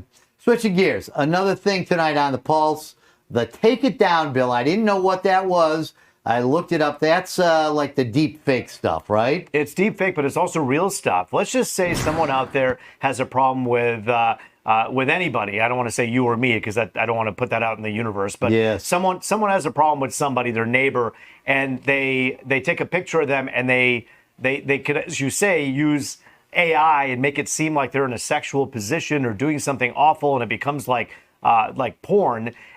And then they put that up there on Twitter or on TikTok or on Instagram, and they say, look at what my neighbor was doing. Now the order, according to this legislation, is you have to take it down within 48 hours of someone complaining. Because before, there's been cases where people have left stuff up on Snapchat, and Snapchat has refused to take it down in some cases because, for whatever reason, they thought, hey, well, maybe the video was real. Bottom line, now the legislation is in effect. It was proposed by Ted Cruz and also by Melania Trump, who got behind this, saying we got to help people who are victims of revenge porn, fake or real, and make sure we take this stuff down. That's what they're going to do. I got to tell you right now, I don't like all the AI stuff and the deep fake stuff. And I mean, it's hard to tell. I've seen some videos where you got LeBron James. It looks like a real press conference of LeBron James calling somebody nasty things and things like that. I mean, it's too much. It's too much. So what is this bill supposedly going to do? Well, here's the thing. This bill isn't. This is not the big solution. If you have a problem with what you just talked about, that's not going to solve all of that right away. There needs to be more. I'm going to put my opinion out there. More regulation around AI. And there needs to be some congressional work around this, because our Congress people have to say, hey, wait a minute here. People are getting information and it's incorrect. And they're putting faces where they weren't in situations. They're pretending like Rob Olchek or whoever was somewhere where they weren't. That's all dangerous stuff. And so that is a bigger picture issue. But this is an immediate threat issue. There are teenagers, young people, and others out there who, because of a deep fake or even a real video of them in a compromised position on social media, can get them into a situation where they're going to harm themselves. And so this stuff needs to be taken down. This legislation addresses it right away. Yeah. Well, it sounds like a good plan. Yeah. I mean, I'd be for it, because I don't like all the I don't like all the hate on the internet. I've been a member of Twitter and all of these things, and I used to really like Twitter, and now it's called X. And man, sometimes I look at it and it's like, this is just filled with hate. It's filled with fake news. It's filled with derogatory, horrible statements and just awful stuff. And Facebook as well. Facebook's filled with it too. You could literally say, happy birthday, Rob Olchek, and someone will come out and say fake news or say you're an idiot or whatever. It's like, dude, it's the guy's birthday. Leave him alone. It's crazy how decorum. But you know what's funny? The same guy at the gas station doesn't have the gall to come up to you and tell you something in your face. But you can do it in your keyboard when you're sitting in your basement with an avatar of a cat or a dog on your profile picture. No one knows who you are. You can be anonymous and bang away at that keyboard. That's the cowardly part. And I really don't give it much credit. Honestly, Rob, sometimes you tell me, hey, I see stuff on your stuff. I do a political show every night. I get a lot of mail. It doesn't bother me. Yeah. If someone wants to be angry, that's a reflection of the anger they have in their own life and stuff that's going on in their life. They're frustrated with the world and they're mad. And so they take it out on the random guy on TV. They don't know me. They don't know you. Yeah. And so that's just kind of the nature of the beast. Most people are nice, by the way. I like you, Roop, and I think you do a great job. The Pulse is on every night at 11:30, and I do get mad when I see somebody say something like, Roop stinks or something like that, which happens to all of us that are public figures. Rob, I mean, here's the thing. Talk about free speech, right? Yeah, I get it. If we can't disallow that and then hope that we have free speech. It's that people are allowed to say what they want, and they're allowed to dislike me, and that's cool, or dislike you or whoever. But bottom line is this: most people are very kind. Most people are very nice. Social media shows you the extremes. Yes, and as you said, in real life, I mean, people are super duper nice to me, and I would imagine they're super nice to you. Sometimes not so much online. Yeah, exactly. Yeah. It is what it is. All right, thank you, Rip. The Pulse on tonight at 11:30. We'll be watching that. We'll see you then. Thanks, All right, Rob. Thanks. Right now, the real estate market is bracing for impact with the anticipated tariffs adding to our building materials. The housing market had already been struggling to keep up with demand. Fox 2's Dave Spencer takes a look in tonight's MoneyWorks report. If you've been house hunting anytime recently, you don't need me to tell you it's tough to find what you're looking for at the price you want to pay. Even with interest rates being relatively high now, you would think that people might be backing off on buying as much real estate, but yet houses are turning around sometimes with multiple bidders within a day. And a big part of the reason is that we just do not have as much construction going on as really as their demand right now. Oakland University professor Michael Greiner says this is a problem that dates back to 2008, when the housing lending bubble burst. He says builders today are a little hesitant to jump back in right now. They've kind of backed off on kind of getting out ahead of themselves as much as they were back then. So they didn't want to kind of set themselves up for the same kind of failure? Right. Yes, exactly. And when you add another uncertainty, like tariffs on Canadian wood, for example? They produce something like 85% of the softwood that's used in housing construction, which that's the primary wood that's used for building. You know, when we see houses with the framing going up, that's all softwood. The fact fact that that would be something that's subject to a tariff would be something that's extremely damaging to home builders. Those builders have to be willing to take on a lot of risk without knowing what the future will hold. Currently, Professor Greiner says Michigan is faring better than the rest of the country. They're dealing with wholesale shortages, where people are literally homeless because of the fact that, there just is not housing for them. I mean, you look at some areas like in California or in the Northeast, for example, and housing has become downright unaffordable. And where there's risk, there's often reward, which is the case for those looking to sell right now. Even here, you can see where, a house goes for sale, and within a day, you've got multiple offers. The professor says the implications of tariffs go beyond just building costs. The bigger impact in terms of the buyers is really the interest rates. Interest rates, as they are relatively high. Predicting when those rates will drop is tricky. At the start of this year, basically there was a 0% chance that we were going to have a recession within the next year. Now the estimates are as high as 60 or 70% chance. So, and that's driven almost entirely by this uncertainty, by these tariffs. So what does this all mean for those who are on the fence, wondering if now is the time to buy or sell? Professor Greiner says it might be time to change the way you view your house. A home is not an investment. A home is where you live, okay? If you're talking a second home or if you're talking a place of business, that's an investment. But for your home, it's where you live. So if the home is something that works for you and that you can afford the payments on, stay there.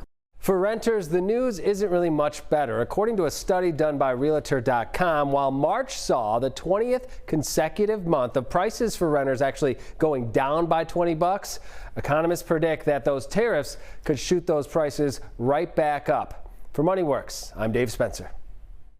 Thanks, Dave. All right. And, tonight is the Pistons game, and I'm going to be at the Pistons game because I'm a Pistons fan. I was a fan of them last year when they won, a whopping 14 games or whatever. So this year, I'm all in. I'm going to the game tonight. And you know who's at LCA right now? Fox 2's Lauren Edwards. And she's live. She's going to be there when the crowds start getting there. She's outside now, so I take it it's not raining. How's the weather? Yeah. You know what? I can be Rich Luderman for right now. I can be Kevra. I can be Stephanie. And I can say, look, clear and not really sunny, but clear skies. Clear skies. It's so much drier out here. I've been warned not to say the R word, so I'm not going to say that at all. But it is much drier out here. So we were able to come outside of LCA. And so right now I can only tell you, like, staff and workers are coming in. We've been seeing them slowly but surely trickle inside because they got a big job tonight. They got to keep us fed, and just so excited and hyped for tonight's pivotal Game 6. You got to remember that, Rob. I know you're coming. This is a pivotal Game 6. But one thing I want to remind folks is something you touched on, Rob. What makes this all so special is that last season they won 14 games. I think it's this season, was it 43, 44? That is amazing. That is amazing. That is a complete turnaround. And you know what? I don't think they're done, though. Rob, I don't think they're done. Are you excited? Are you looking for Tom? I got to hear from you. I'm super pumped. Yeah, no, I've been super excited. And I got to tell you right now, this has been a spectacular series. I went to game 3, I guess is what it was. It was crazy, that rowdy crowd. Believe me, I'm going to the game tonight. Watched the game on Sunday or whenever it was, or a couple of nights ago, with my wife. And we were I'm tired watching the game because they're so close. The Pistons have been really playing hard. Super physical game.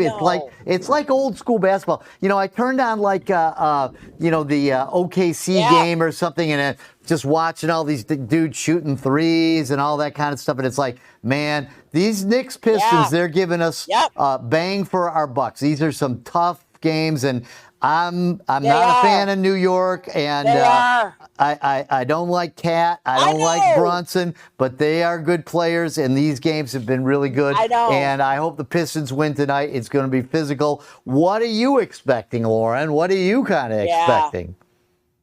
I'm expecting a Pistons win. I have said no matter what, I want the Pistons to go to the NBA Finals. Why? Because they beat every team in the East. And everyone's like, no, they can't do it. They can't do it. No, listen. When you beat every team in the East, you find that mojo, that juju, you know what I mean? That gets you going, that spark, that everything. So, yes, I expect them to go all the way. I am not a fan of the Knicks ever since John Starks back in the 90s. Don't like them, don't need to like them. But I love the city of New York, one of my favorite cities. Two of my favorite New Yorkers are there. I do not like the Knicks. I do not like Madison Square Garden. It is ugly. You know what's not ugly? LCA. Look how pretty it is. There's like glass and like windows and screens and stuff. Have you been to Madison Square Garden? It is cement. It's like this. This is what it looks like. Man. The whole thing. It is ugly. I saw Janet Jackson there. She's great. But I am going. They better win tonight. They better win. They better win. That's all I got to say. They have to win tonight. Tonight is a pivotal game 6. I have a feeling that they're going to win. Yeah. I think they're going to win tonight, and then I think they're going to go to Madison Square Garden and win because the Pistons seem to play awfully good in that ugly concrete junk pile that they call Madison Square Garden. It's ugly, right? I know. And New York is a good city. So ugly. And I'm hoping the Pistons win tonight, and I'm going to be there cheering. And I got to tell you, I was hoarse after the game last time. It is loud. It's crazy. LCA is a beautiful place. Pistons are great. Cade is the man. Let's do it. Let's do it. I'm ready. I'm so ready. I'm ready. I got my gear. I'm ready. Let's go. Let's do this. I'm ready to go all the way. NBA Finals. Let's do this. Did you pick me up like a New Jersey? Because I could use a New Jersey. Because I'm supposed to wear white tonight. They're saying to wear white. And so I don't have, I got like an old KCP white jersey. I got an old Chauncey jersey. I got a K jersey, but it's red. You know, and so Chauncey, first of all. Yeah, wear Chauncey.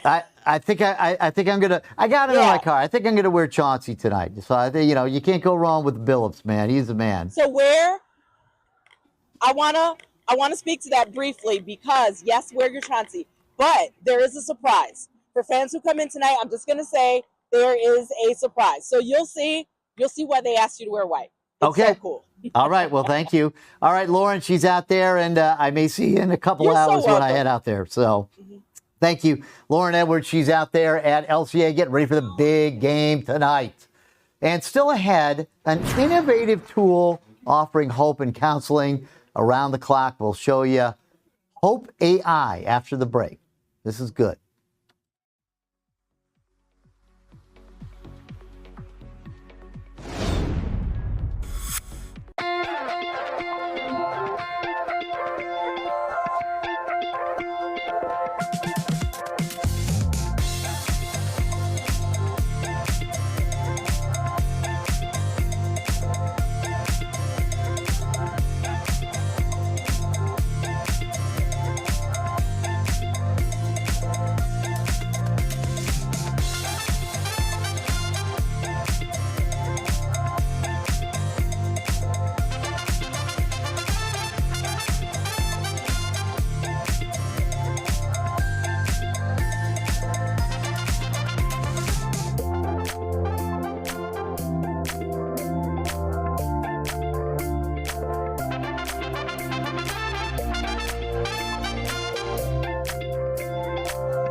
All right.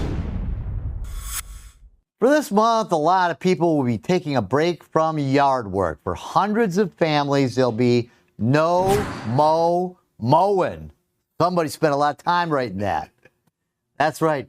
It's the start of No Mow May. Supporters encouraging people not to mow their lawns for the entire month. It's optional, but why would somebody do this? It helps support pollinators, which are key to our environment.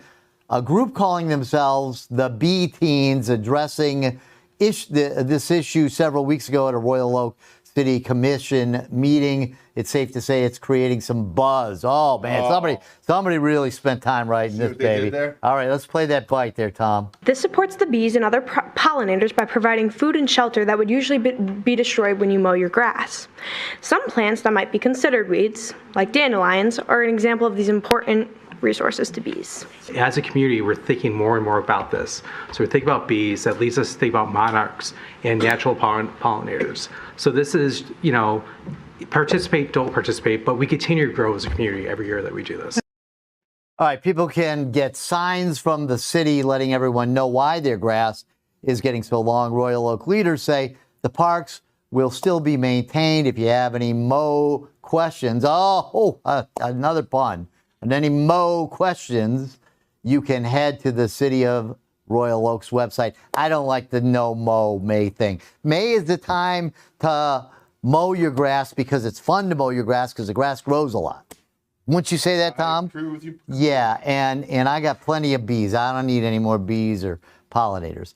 And in a blend of faith, technology, and compassion, Saladas, Casey Center, and Capuchin Soup Kitchen in Detroit have introduced Hope AI. It's a chatbot offering free and confidential mental health support, opening up 24/7 access. Here's Fox 2's Erica Francis with a closer look. Worrying too much about different things, yes. We've all been there. Everybody suffers from mental health challenges. And sometimes all we need is someone who listens, or in this case, something. Our emotions are strong, and sometimes we don't know what to do with them. Some emotions feel embarrassing, and other humans can judge, but a robot cannot. To be honest, I was a little nervous about it, but the fact that the responses are all curated by professionals was a key fact in our decision. A decision to launch Hope AI. It's a wonderful resource. A clinician-scripted artificial intelligence chatbot offering free and confidential mental health support that's personalized to each user. It's 24/7, so if you're at 4 a.m., and you're having an anxiety attack or just really worried about something, you can text the chat and it'll talk to you. Developed by Cass AI, powered by a generous grant from the Priority Health Total Health Foundation. There's understanding better and better that mental health affects physical health affects mental health. You can't just treat one. It's got to be a comprehensive solution for people to live well. Cass, the bot's creator, says Hope AI is proven to reduce anxiety by 18% and depression by 28%. Feeling down or tired or feeling restless or stressed, I'll say stressed. Keep in mind, this is not therapy, but a tool. And it also has like a connection to resources, so if you need to find a food pantry, if you need to find laundry services, other kinds of things, it has that built into it as well. We just rolled it out about a month ago, and so far in the web base, we've gotten over 5,000 people that have used it. Hope is there for whenever or wherever you need her, supporting users through stress, anxiety, and depression. To feel welcomed, to feel loved, and to feel supported, that is my goal, is to try to make sure that everybody, regardless of where they are in their life, is they feel loved and supported, and they have that resources that they need. You know what? I like that idea a lot. I think that sounds like a really cool thing. Erica Francis reporting there are several ways users can engage with Hope AI. You can start a conversation by texting hi to 313-631-8585. The bot will direct you to other hotlines or resources if it senses you're in distress. Seriously, I think that's kind of cool. Don't worry, there's no snow in the forecast. We're just showing you this video because Southfield got a new snowplow and they're holding a contest to give it a fun name. The winning name will be painted on the plow by students from Southfield University Academy and Southfield A&T. If you have until May 9th to enter, we'll put a link up on fox2detroit.com. Let me take a look at that. Is that the plow? That's the plow. You got a name for it, Tom? What do you think? I was thinking Scoop Dog. Scoop Dog. Oh, man, Tom. Did you write that script with all the... Did you write that script a few things ago? Darth Blader. Oh, my God, Tom. Holy smokes. Geez, you should be a producer here. All right, and that's it for Fox 2 Detroit Live at 4. You can also check us out on your smartphone. Get that new Fox Now app and get to watching the shows. Fox 2 News Now Live at 5 is next. Have a great day. Bye.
Parents know where your children are and know who they're communicating with. A 22-year-old Northville Township man locked up for his alleged sexual conduct with a 14-year-old girl. Now police want to know, are there other victims? A popular restaurant, a total loss after an early morning fire. What we know. Working for you. Fox 2 News at 5 starts now. It's a parent's worst nightmare. Strangers using social media to prey on teens, sometimes putting them in really terrible situations. Good evening, everybody. I'm Rupert. And I'm Taryn Asher. That's exactly what one Northville Township man is accused of doing, and he's now facing kidnapping and other charges. As Fox 2's Ingrid Kelly reports, police want to know if other kids have been harmed. During the early morning hours of April 27th, an alert resident sees something odd near 7 Mile and Sheldon Roads in Northville Township.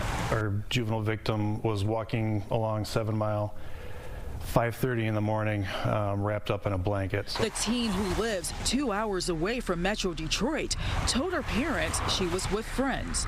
But instead, she arrived to Northville Township 2 days prior via an Uber ride allegedly paid for by 22-year-old Charles Willis. The victim and Mr. Willis have been communicating over the social media platform Snapchat, possibly over a year or two. Police immediately launched an investigation to learn why the teen was brought to Willis's Northville Township home, which uncovered her involvement with Mr. Willis over that past weekend. We executed a search warrant at his residence on the 30th, recovered some evidence there, interviews to follow, and he was arraigned yesterday on multiple felony charges. Those charges include kidnapping, enticing a female under 16 for immoral purposes, and child sexually abusive activity. During their weekend together, Willis told the teen not to leave the basement. After a couple of days, I think she got homesick and left in the early morning. Fox Fox 2 knocked on Willis's door, but there was no answer. Neighbors who live in this quiet community will not go on camera, but they say they are sad to learn about this case. They also say they're not surprised because police have been at that home a number of times in the past. When Willis was a minor, Northville Township police say they had contact with him. They also say he's had contact with other police agencies. He was arrested in a Metro Detroit area for this type of activity, criminal sexual conduct. I believe that case is still ongoing. Now police want to know if there are other potential victims. We want to get his name and photo out there, because if there are victims, we want to be able to get them resources. Willis is being held on a $1 million cash bond, no 10%. Parents know where your children are and know who they're communicating with. In Northville Township, Ingrid Kelly, Fox 2 News. Well, day 4 in the murder trial of former Grand Rapids police officer Christopher Schur. Schur is charged with second-degree murder for his deadly confrontation with Patrick Lioya following a traffic stop. The defense has argued Schur was justified in the deadly shooting. On the stand today, a Grand Rapids police captain who claimed that Schur tried several times that day to de-escalate the situation. When Officer Schur decided to pull his taser out to attempt to use it in this situation, it was reasonable. He's already tried lower levels of force that were unsuccessful. Would it be reasonable for an officer, when an individual has disarmed them like that, to fear that the individual may use the weapon on them? Yes.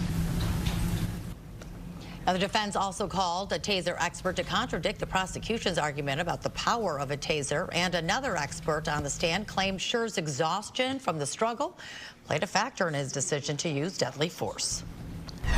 Well, a popular landmark in Waterford gone after a fast-moving fire tears through the building. This is what's left of the Fork and Pint on Cass Elizabeth Road. Crews spent hours trying to save the restaurant, but were met with heavy flames and a collapsing structure. Fox 2's Scott Wolchek hears from regulars saddened by this total loss.